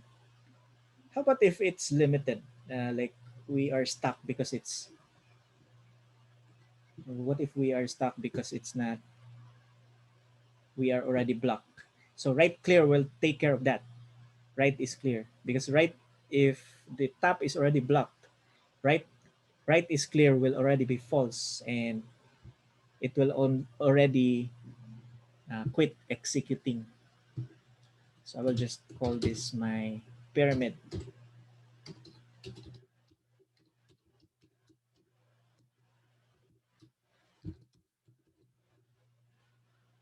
Okay, and the post condition.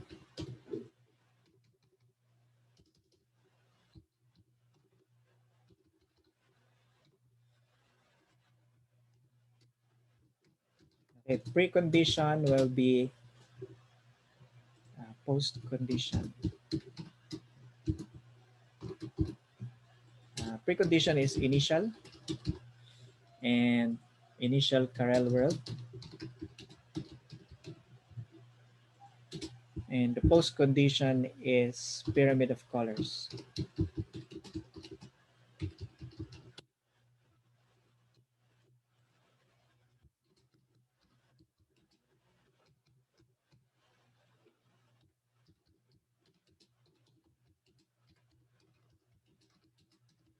Okay,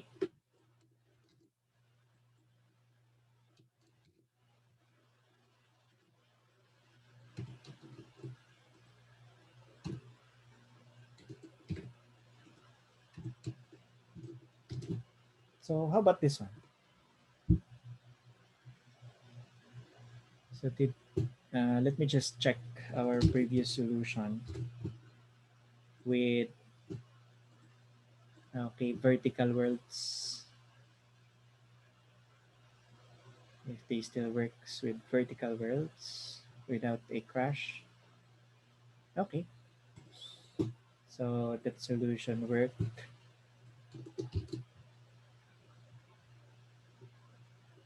Okay, for the pyramid Karel, that's already solved. Okay, we come to our last problem for the day. So for the last problem for the day, it's quite a lengthy discussion. Write the Karel helper or Karel, let's just generalize this to Karel program. Okay, to create a random color. This is the second to the last. This is not yet the last. So random color pattern. Okay, no variables allowed. I think you don't need variables here because this is easy to program with simple if else condition. So write a Karel program that creates a random color pattern of any world size.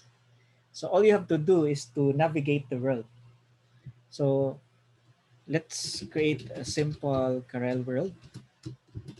Okay, and our solution for this. So def or, okay, the boilerplate name, and then run the Karel program. So the plan here is to be able to navigate the world. So this is the plan. Navigate this one. It's up to you how you want to navigate Karel's world. You could do it like this, snake-like pattern, or you could do it like earlier. You go back, you go to the next, you go back, you go to the next. So it's up to you. Or you could make circular, circular, circular, circular. So let's try the snake-like pattern right now. Okay. So with the snake-like pattern, all you need to do is to come up with an if-else condition. So like for example, I could just say, well, front is clear.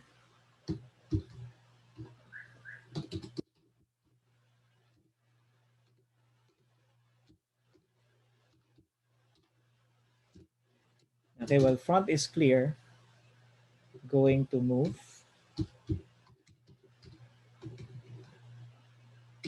Okay, move and then print or put beeper. Or in this case, we will paint color or paint corner with our random color using the function that we have earlier. So we paint the corner first before we move, and we paint the last. So in this case, we will reach the end, and we have a choice. The choice is, since this is block, okay, we need to go to the next level. But if you go to the next level, this is snake-like pattern. If they're going to the next level and you will be black here, you will also go to the next level. However, there will be a different condition here, because in this case, you are facing to the east, and in the other scenario, you are facing to the west.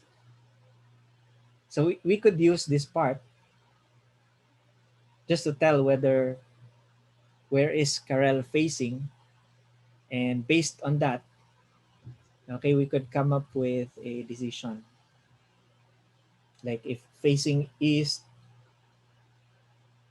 then we will simply turn left and then move and then turn left. Like if facing west, we could turn right, move, and then turn right. So something like that. Okay? So let's try that. So we could just say, well, front is clear, uh, paint corner, and then move, and then paint corner after that. Okay? We could still navigate to the loop.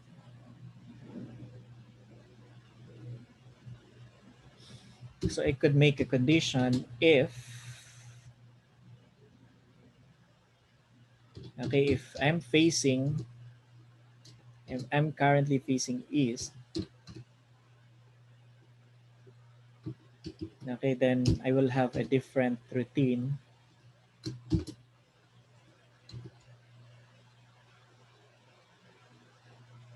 Or if I am black, okay, if front is black, okay, if you are blocking me, if the wall is blocking me, and I'm currently facing the east, then I will do this command. So I will turn to the left. Okay, I will turn to the left and I will move.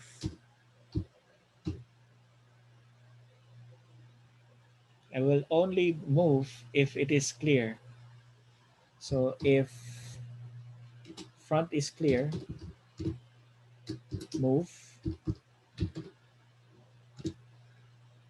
and then after moving, I will turn left. So I'm ready now after this. I will ready now to paint the corners again. Paint the corners, move. Okay, but paint the corner will be painted twice. So this paint corner should be put within my if scenario. On the other hand, okay, if I'm blocked while facing the west, okay, and that scenario happens, Okay, that scenario happens when, okay, I am facing the west here and I'm blocked. So I will have a different approach. I will turn to the right. So in that case, my approach will be, I will still paint the corner.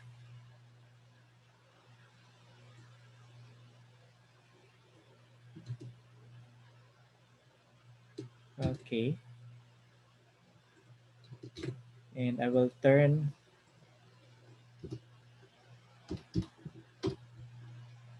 okay, I will turn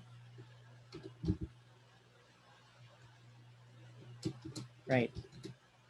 And after turning right, if front is clear, I will move and turn right. And basically that's it. So I will just continue checking if I'm blocked. If I'm blocked, then I will just, if I'm facing east, I will just turn to the left and move. If I'm blocked while facing west, I will just turn to the right and move. Okay, and let's paint corner. Okay, let's see if this works. Could always modify this if it doesn't. So facing east, okay, so move. Facing west, so move to the right. Nice. Okay, so I believe this works. Maybe there's a slight. Okay, I think this already good enough for our problem. Let's see if it ends well without a crash. Okay, nice, nice. So it works. How about if we load a small world, like one by one? Okay, it did not handle one by one. Okay, 1 by 8. Run program did not handle 1 by 8. So it did not handle a small world, like one by something. And we could easily take care of that. So 2 by 2, it can already take care of, as long as it's greater than 2. Make it faster. Okay, it works. So for me to handle the, okay, for example, if I want to handle if, okay, if front is blocked, okay, because that is one, that is what happens if the world is a vertical world. So front is blocked. So if front is blocked, what I will do is I'm going to turn left. Okay, and then just paint the corner, could be. Paint, so while front is clear, paint the corner. So if front is black, turn left. Okay, maybe this works. Let's try. So let's make it faster. Let me load my 1 by 1. Okay, load my 1 by 8.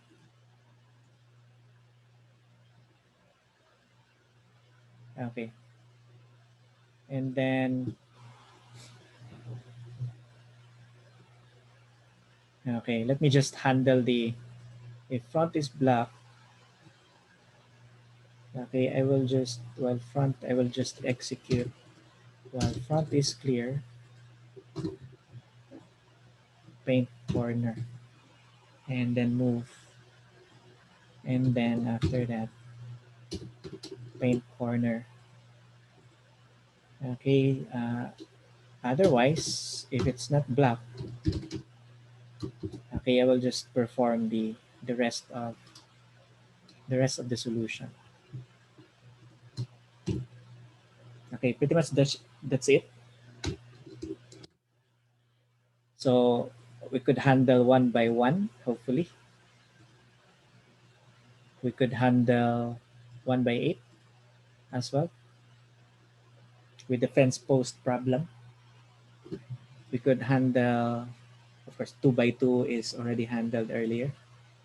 Let's just see if it did not break. And 3 by 5, smaller worlds. Okay, 5 by 3. And let's have larger worlds like 20 by 20.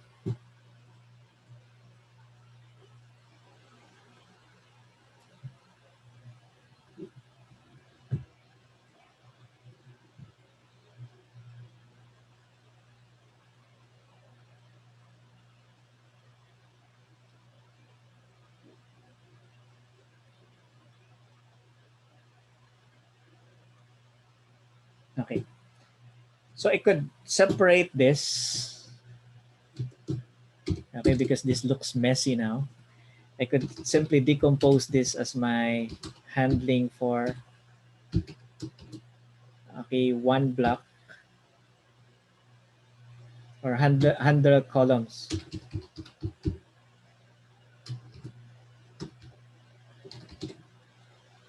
Okay, if we want to handle column worlds,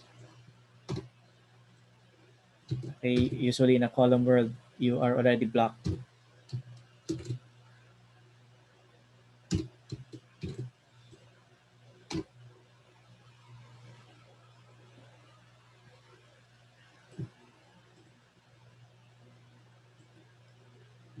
Okay, this one is handling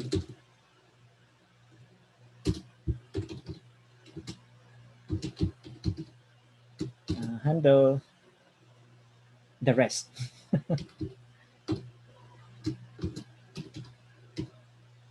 or handle bigger worlds.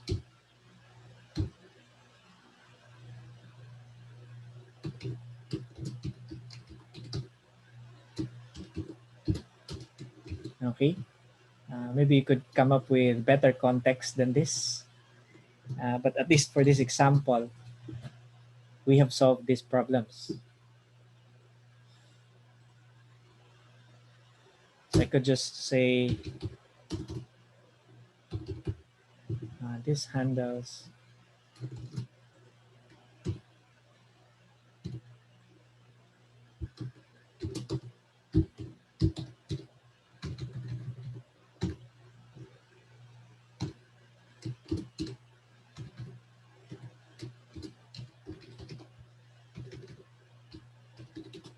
one by one, okay, or vertical worlds. Okay, this one handles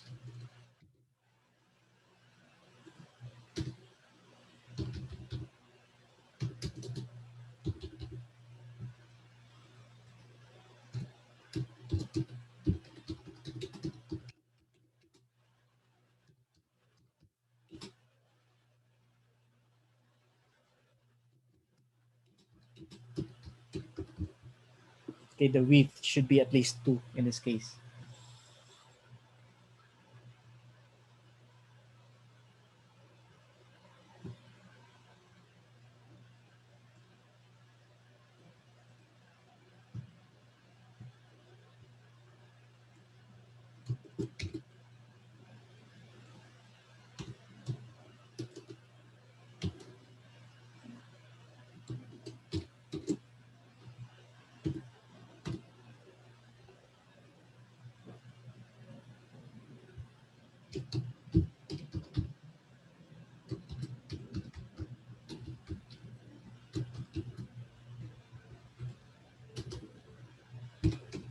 Def random coloring.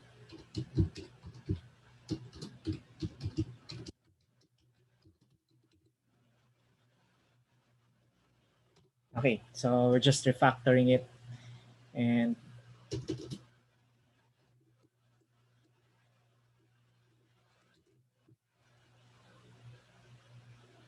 so there's some issue, and while front is clear,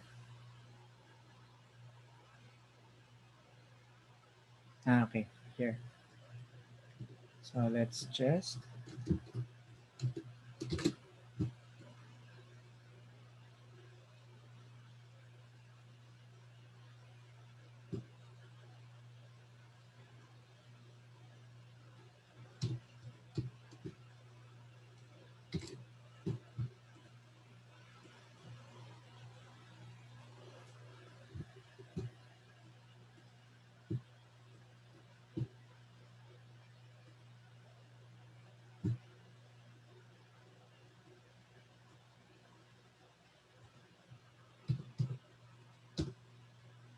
okay, so there's something wrong with def handle bigger words.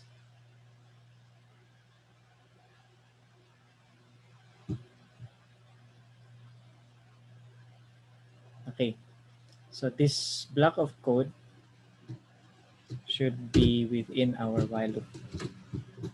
Hopefully this works fine now. And it did. Okay, so let's move to the final problem. Okay, the final problem will be create a rectangular layers of color. The world should be at least 2 by 2. And in this case, the same precondition, okay, we have the Karel at initial position. And let's just start with our main. Let's see. So def main,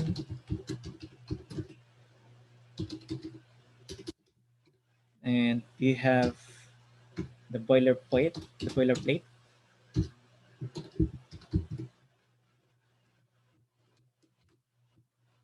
Okay, so the rectangular layers of colors here simply means that you have a certain color in the perimeter.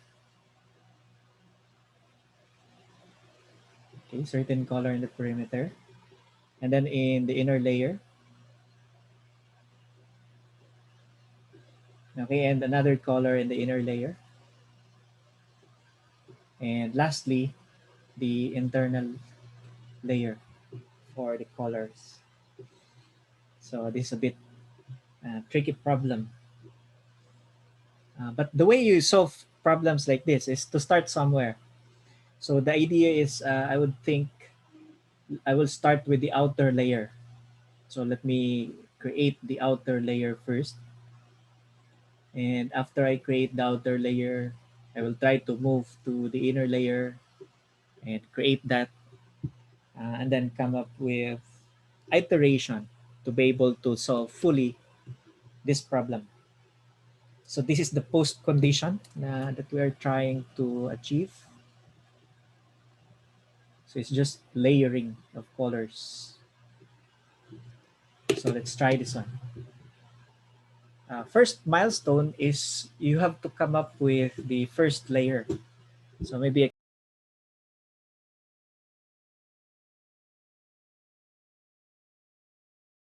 like for example, the initial case here will be the outer layer. So the outer layer. Okay, let's define the outer layer to be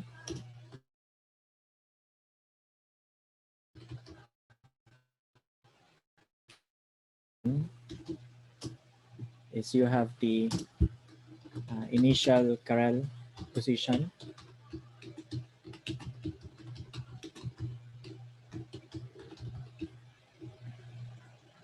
and the post condition will be uh, color the okay, Karel colors the perimeter. So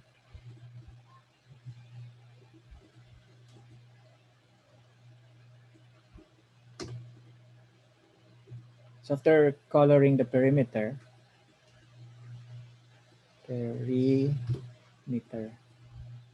So after coloring the perimeter, we're we could come up with let's think about it after we color the perimeter. So coloring the perimeter is easy. We did it before. While front is clear, the idea is you're going to paint and you're going to move. So if front is black, then you're going to simply turn left.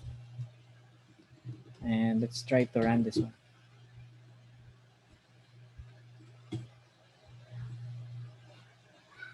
Okay, it's coloring randomly and it repeats. So uh, we need we need a stopper for this. And the color, what's our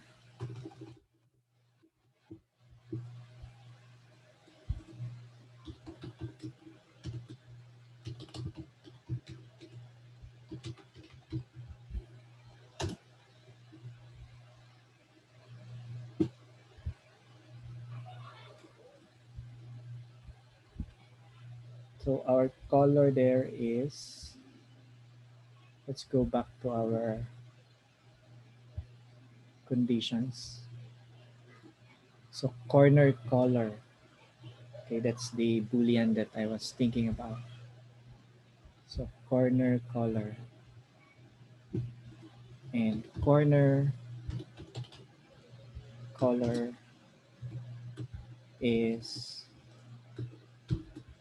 so while front is clear and the corner color is empty or is blank, then we will be continuing with our coloring.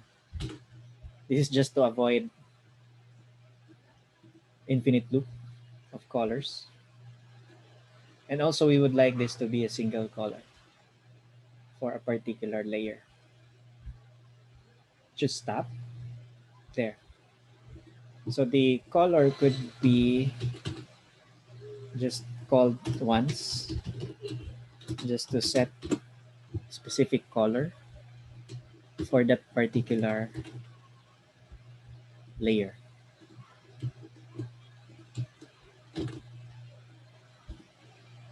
Color.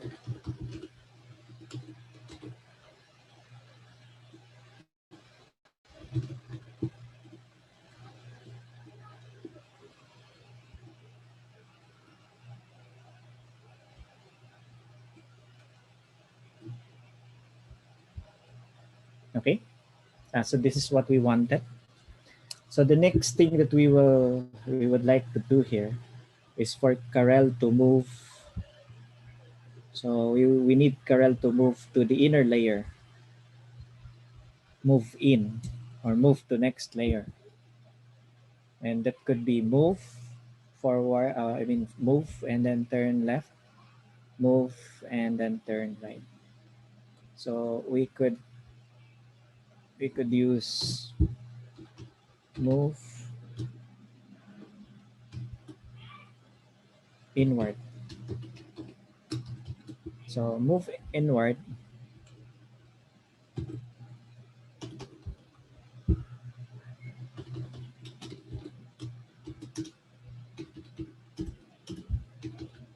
say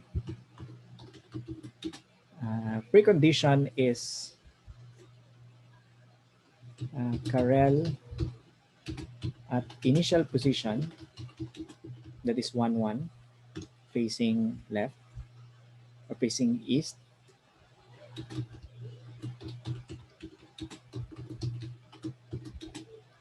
with beepers or with color perimeter. So the perimeter is already colored in this case. And the post condition is Karel moves inward.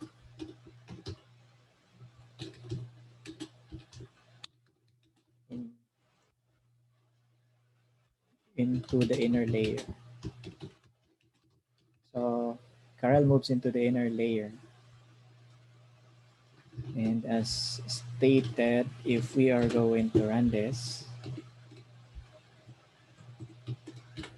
okay, we're going to expect that Karel will move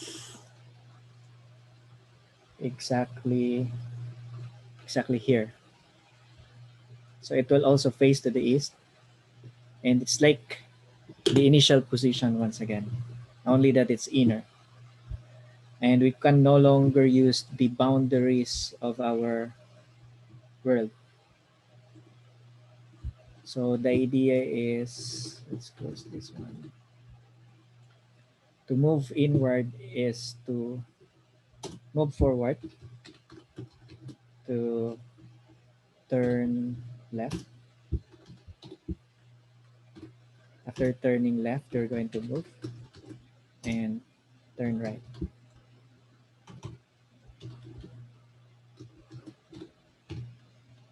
So after turning right, is it already? Let's try this one. Let's make it fast. Nice. So this is what we wanted to the next. And from this position, the next thing that we could do is to fill this with another color.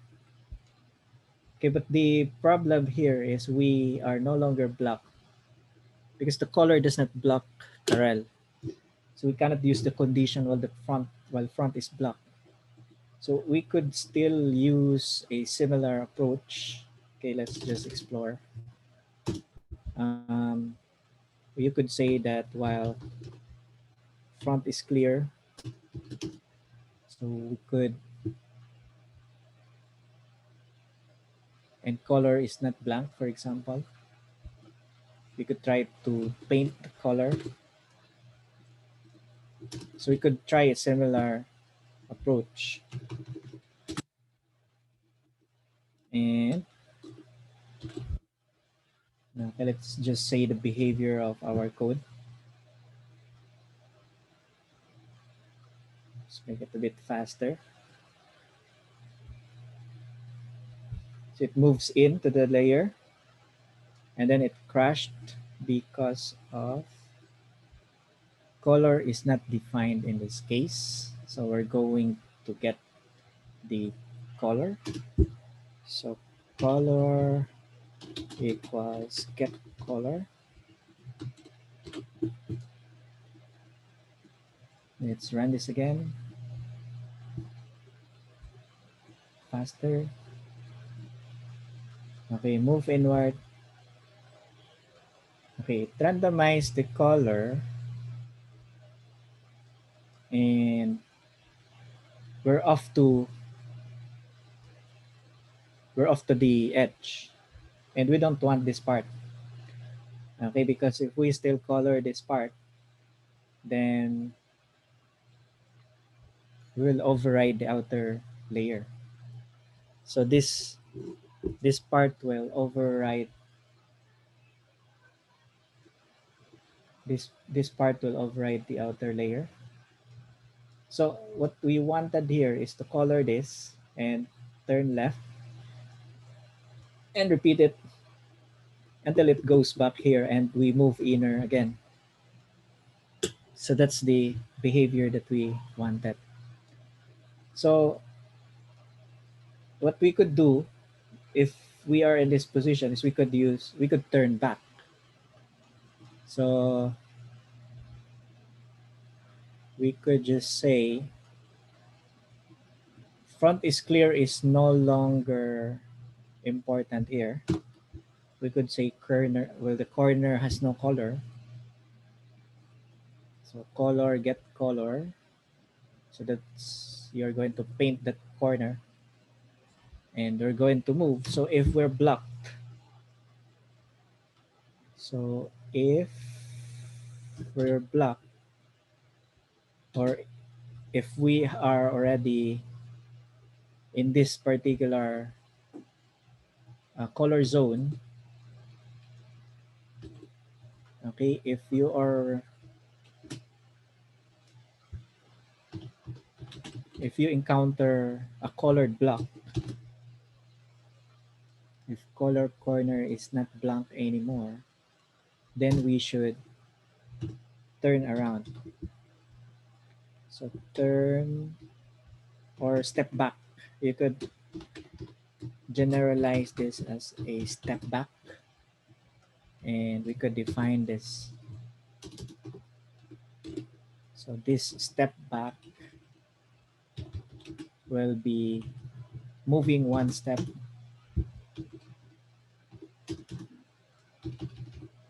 Okay, so to move one step back.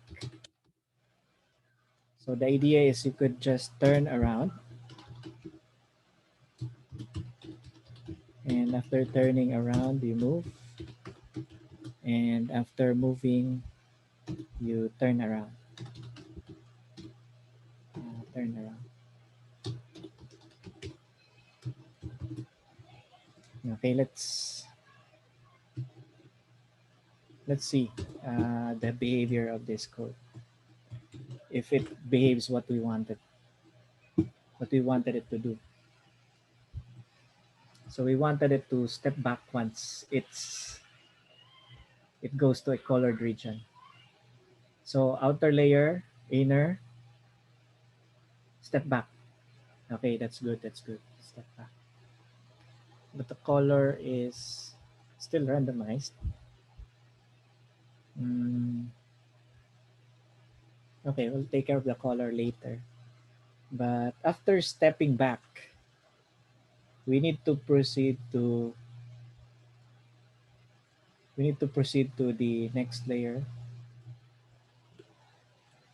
or to this one, still the same layer, and maybe this one will overshoot, and then we will step back.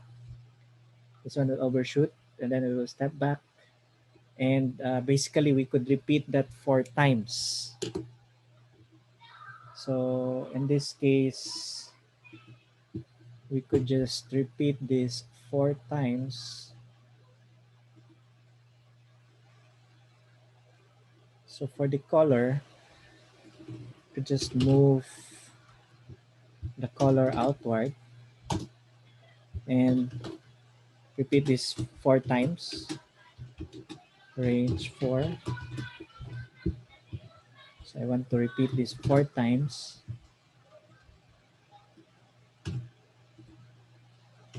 Let's see what happens here.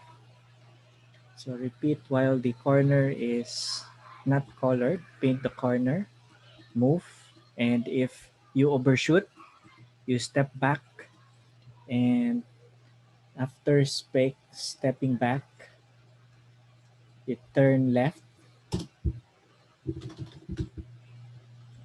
Turn left. And move.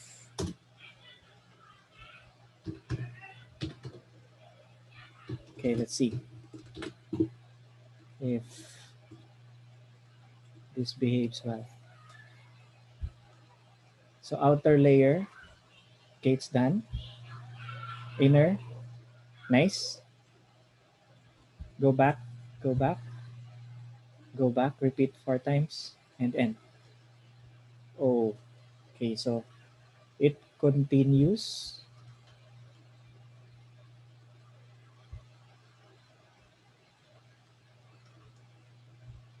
So it continues to the next layers. So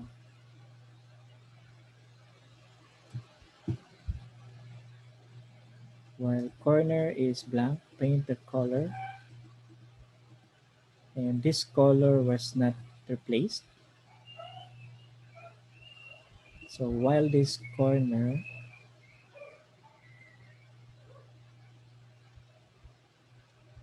so this while loop did not,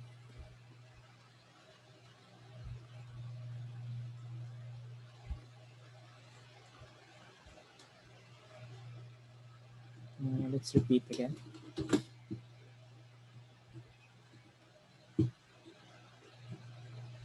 Okay, this outer layer.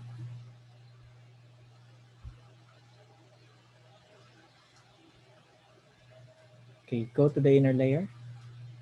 You color it. If it overshoots, step back, turn left, move. Okay. If it overshoots, turn left, turn back, move.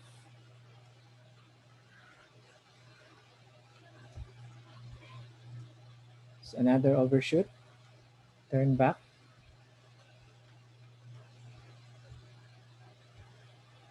If it overshoots, turn back, turn left, move. Mm. So it did not follow this one.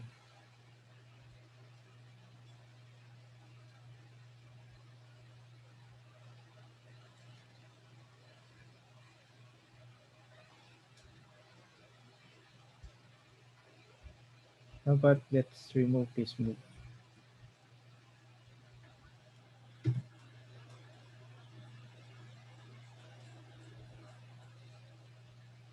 Remove this move. The corner color is blank.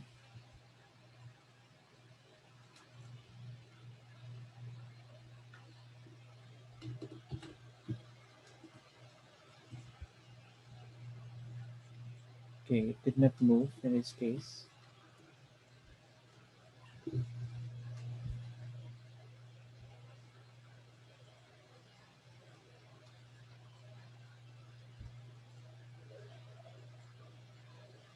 So the move will be outside. To repeat it,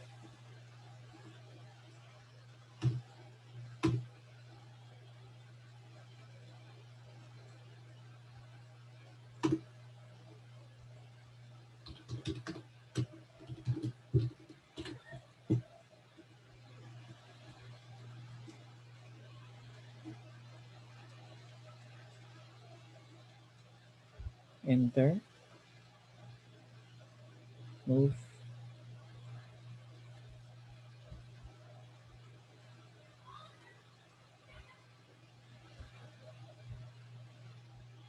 Okay, so this behaves well, although the optimization of the color is repeating. The random colors are repeating.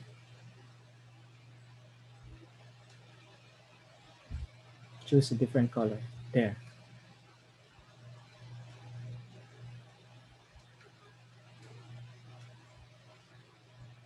Okay, nice. Nice, nice.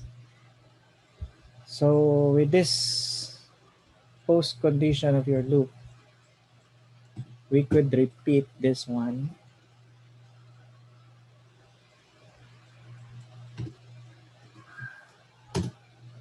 Could repeat this while the corner is not colored. I will color the corners. So 4 means 4 corners.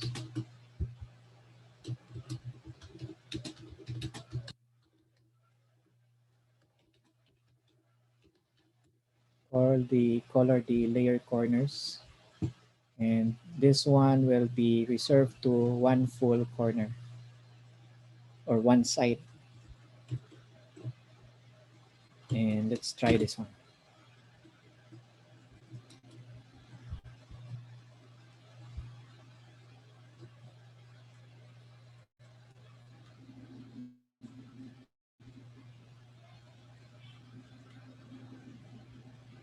Okay, go in, overshoot, go back, overshoot, go back, and go back, and next initial position. Okay, so I have a problem of color repetition. Okay, so color repetition, to get rid of that, I should put the color inside my while loop. So every time I repeat my layering, it will provide me with a new color. Make it faster. Okay, next layer. There, success. Okay, so the randomization is off in this case. Let's try it in a rectangular world. If it still works, so the layer overshoot and use different color. Oh, it crashed. So I need a stopper for this one.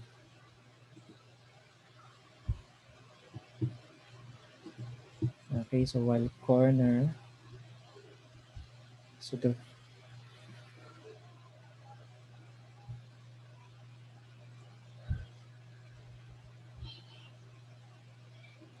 okay, maybe in the for loop,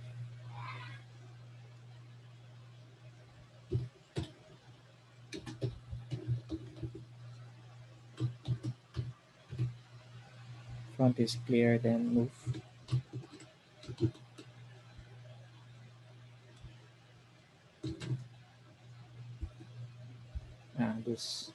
This world is already okay. Let's load 6 by 5.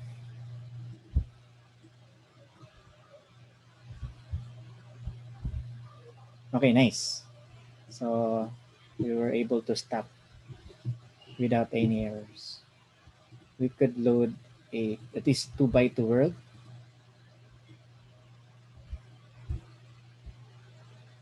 Okay, should not give us an error.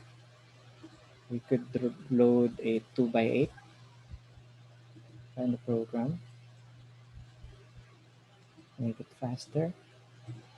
We could have a 3 by 5 on the program, make it faster. Okay, let's load a 5 by 3. Let's run the program.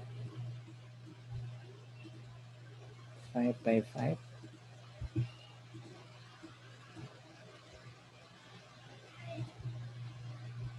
6 by 5.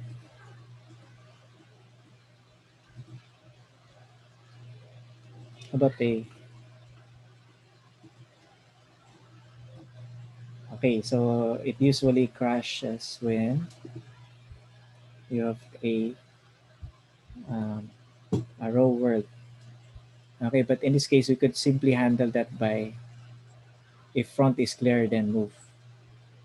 But I will not do that because okay, we are having a limitation that the word should be at least 2 by 2. So we're good to go with that. 8 by 2, it still works. There should be at least by 2. And 8 by 8,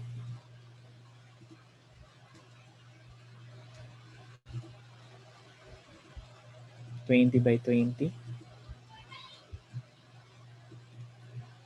So pretty much that's it. We have successfully run the post condition, which is layering of colors.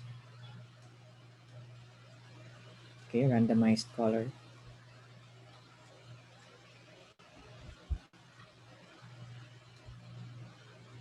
Nice. So let's try the last one for a 40 by 40.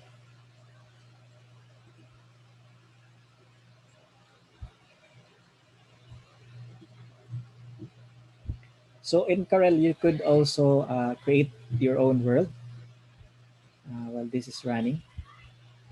You could also use the world editor by simply calling it importing or running the world editor from the module. So if you run this, you will it will give you an interface in which you could create your own Karel world. So if you want to practice, you could generate your own on this particular platform. or module, Stanford Karel module. Let's try it just a bit later on.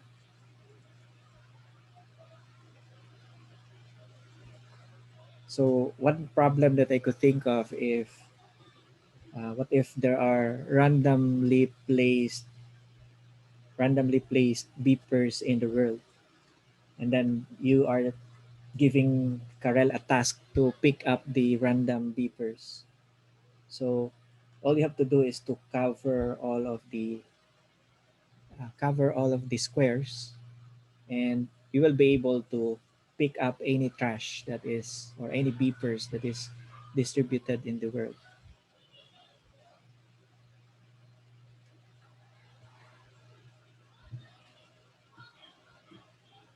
Okay, so pretty much this particular drill is a culmination of your learnings in Karel, because this task is not that easy. And in this case, we are not utilizing a variable. The best thing that you could do is to, in our case, we simply used for loop. And this is just for painting the layers, the inner layers. So I have here the base case. The base case is the outer layer. And this move inward function is moving inward, or just to go to the inner frame or inner layer. And this line of code, while the color is, so I will leave Karel running. I could transfer this to this one. I could transfer this and define this as, maybe this is the inner layers,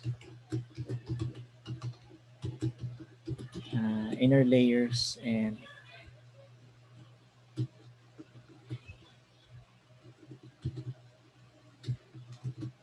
okay, this is my inner layers, and I could just put it here. And this is my solution to, let me call it, rainbow layers. Let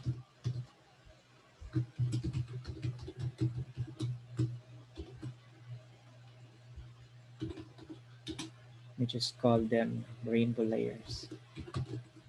So you have outer layer, inner layer, and the final rainbow layer.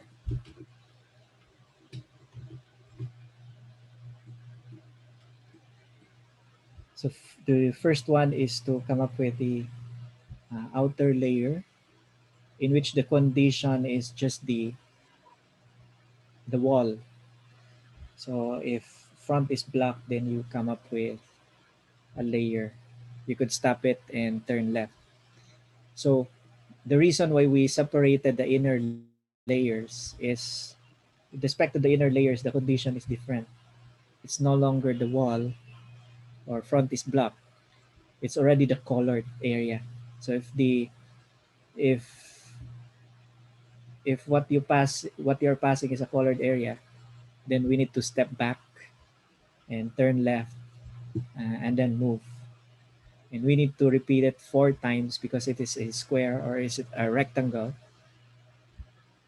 for us to move on to the next layer. And when we iterate that, we could get a new color every time per layer, because we want it to be uniform color for that particular layer. And indeed, we get a very nice pattern here, in which we have a rainbow layers, and these are randomized colors. This is the best that you could get as random. So given the available colors in the Karel module. Okay, so you have red. I didn't see green yet. There. Now that I mentioned green, so it appeared. How about blue? I didn't see a blue yet. It should appear after I blue. Okay, unfortunately there's no blue. Okay, that's enough. So let's see if after our rearrangement, it still worked as expected. Okay, let's see. Color indentation block. Okay, so there's an issue with this one. Let's make it fast. Okay, so it still works.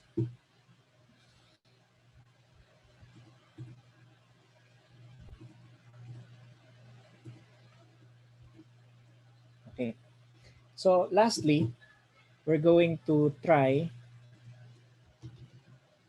So let me comment this out. Lastly, we're going to try the world editor.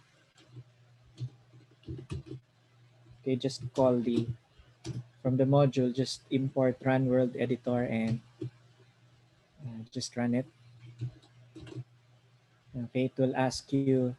So let me create a blank slate, which is I don't know, maybe 12 by 15 or 12 by 16 world. Okay, and you could easily save this. So save the world. So let me call this 12 by 16, and I can already use that. So that's basic world creation for you. So let me use it in my rainbow uh, Karel, and let me just load world. I save it as 12 by 16, and I will be able to run my rainbow program there, or rainbow layers. Okay, nice. So you could also add beepers if you like, if there are existing beepers. So you could run this again, and let's just use the existing 12 by 16. And what if you want to add maybe beepers? Okay, randomly placed beepers there, and decide to save it. So 12 by 16, you could just say with beepers, and that world will be saved. So let me try my rainbow problem there again. Ah, this is the default world. So if I want to open that world, I could just say, what is this? 12 by 16 with beepers. Okay, so you put the name, and it immediately opens that particular world. So in this case, we don't care about the beepers. All we care about is the rainbows, and the beepers are vibrating a bit. But the idea is this is now a new world that we have created using the world editor. So if I decided to pick up the beepers, so I need to cover maybe, let me create another drill, another problem. Okay, let me create a world or a problem for,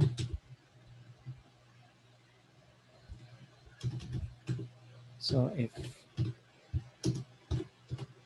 specifically for that particular world, so that was 12 by 16 with beepers. And this world, I want to pick up those beepers. So I will use my command earlier, or my program earlier, to navigate through the world in a snake pattern. So I will just say, while front is clear, and when front is clear, I'm going to, if beepers present, I'm going to pick it up. So if beepers, okay, beeper is present, if beeper present, beepers. Okay, beepers present, pick beeper. Okay, so that's my goal. I will go into if beepers present, pick beeper, and just move. And then if I encounter in a snake pattern, if I encounter, or maybe I will use the going back pattern, I will go to the next layer. So I will say after this turn around, so I will turn around. Okay, so I will not use the snake pattern because I have used it before. So I will turn around and then move to wall. Move to wall. Okay, and then after moving to the wall, I'm going to, while front is clear,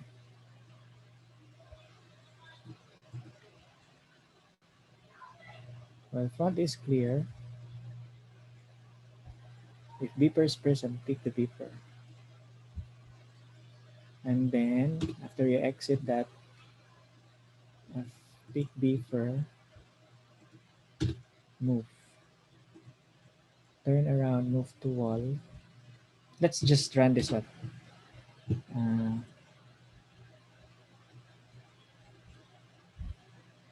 not run world editor, run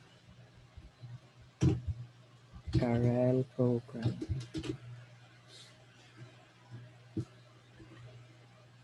So the idea here is beeper present, pick, turn around, Karel crash. So turn around, move to wall. I did not define move to wall, so I could define that. So def, while front is clear,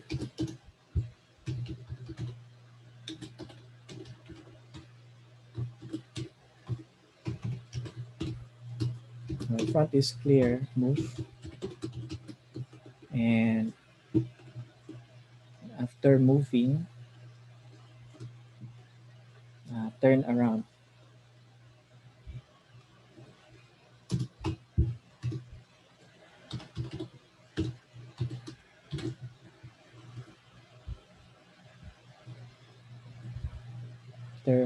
Turn around, move to wall, turn around. Okay, so you could just say while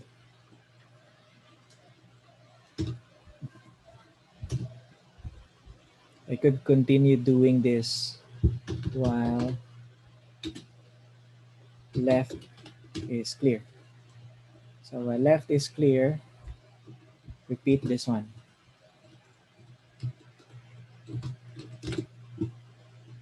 So I will run the program, pick the beeper, turn around, go back to wall, turn around, left is clear.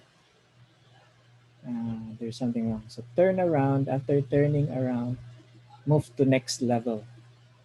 So instead of turning around, turn left.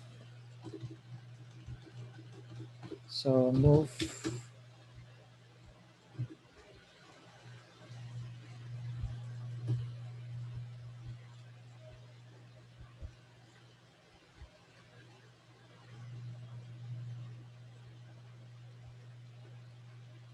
so move to next level.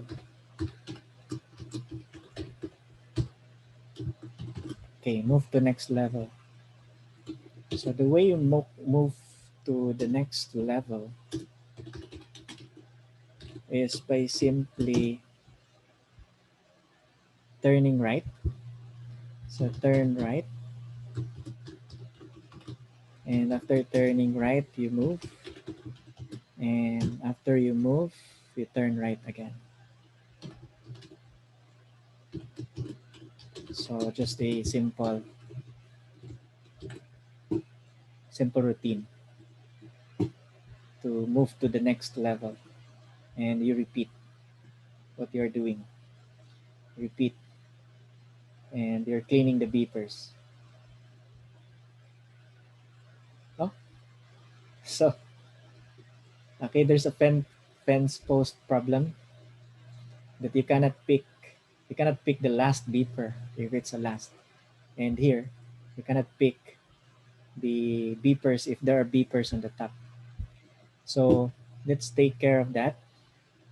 Well, front is clear. If beepers present, pick beeper. Mm,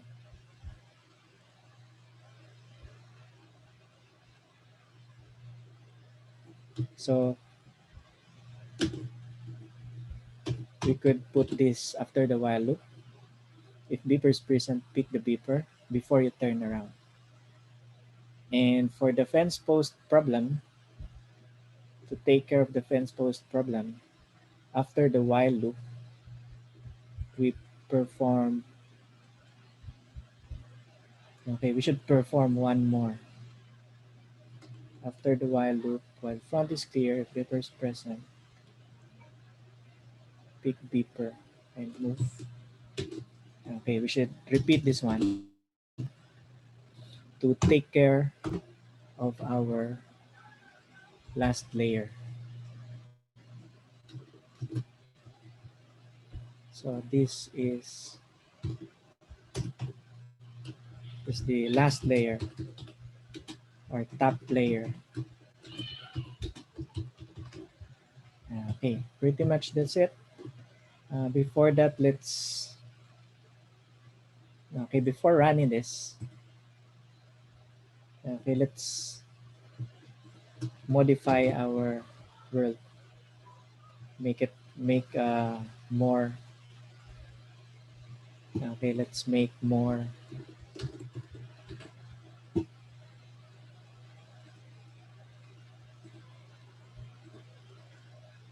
Okay, using a default world. Yes. Okay, let's put more beepers. So add beeper. I'm going to put more at the last parts, last position, the extremes, because the extremes are usually buggy in most cases. Nice. So we have more garbage, and we have to save this world with beepers. Yes. And okay, let's comment out our world. Let's create, let's run our solution, our dirty solution in this case. Control B.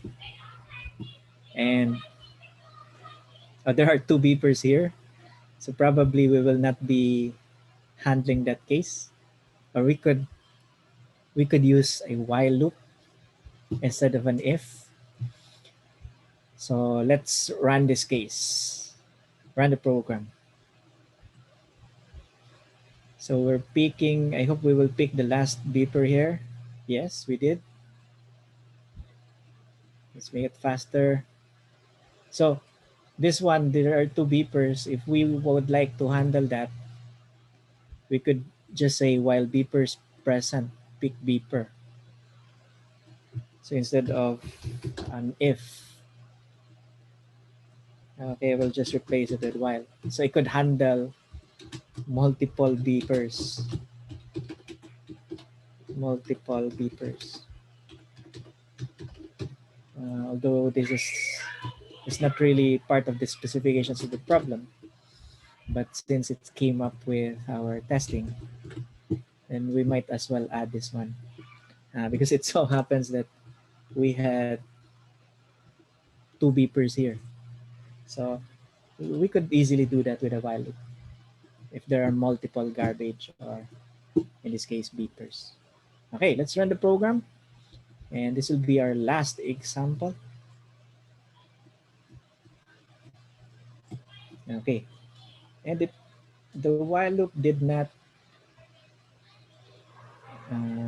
pick up on that because of this first one. Okay.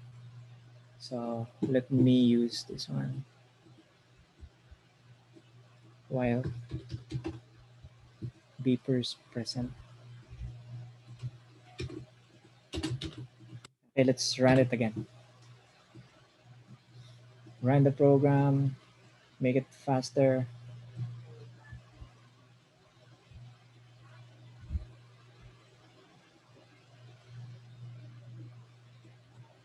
Okay, there. We took care of two beepers and we already pick up the last elements here with the fence post problem, and the top layer is also handled already until we end without any errors, and that's what we wanted. So that's just a special problem that came up with our world creation.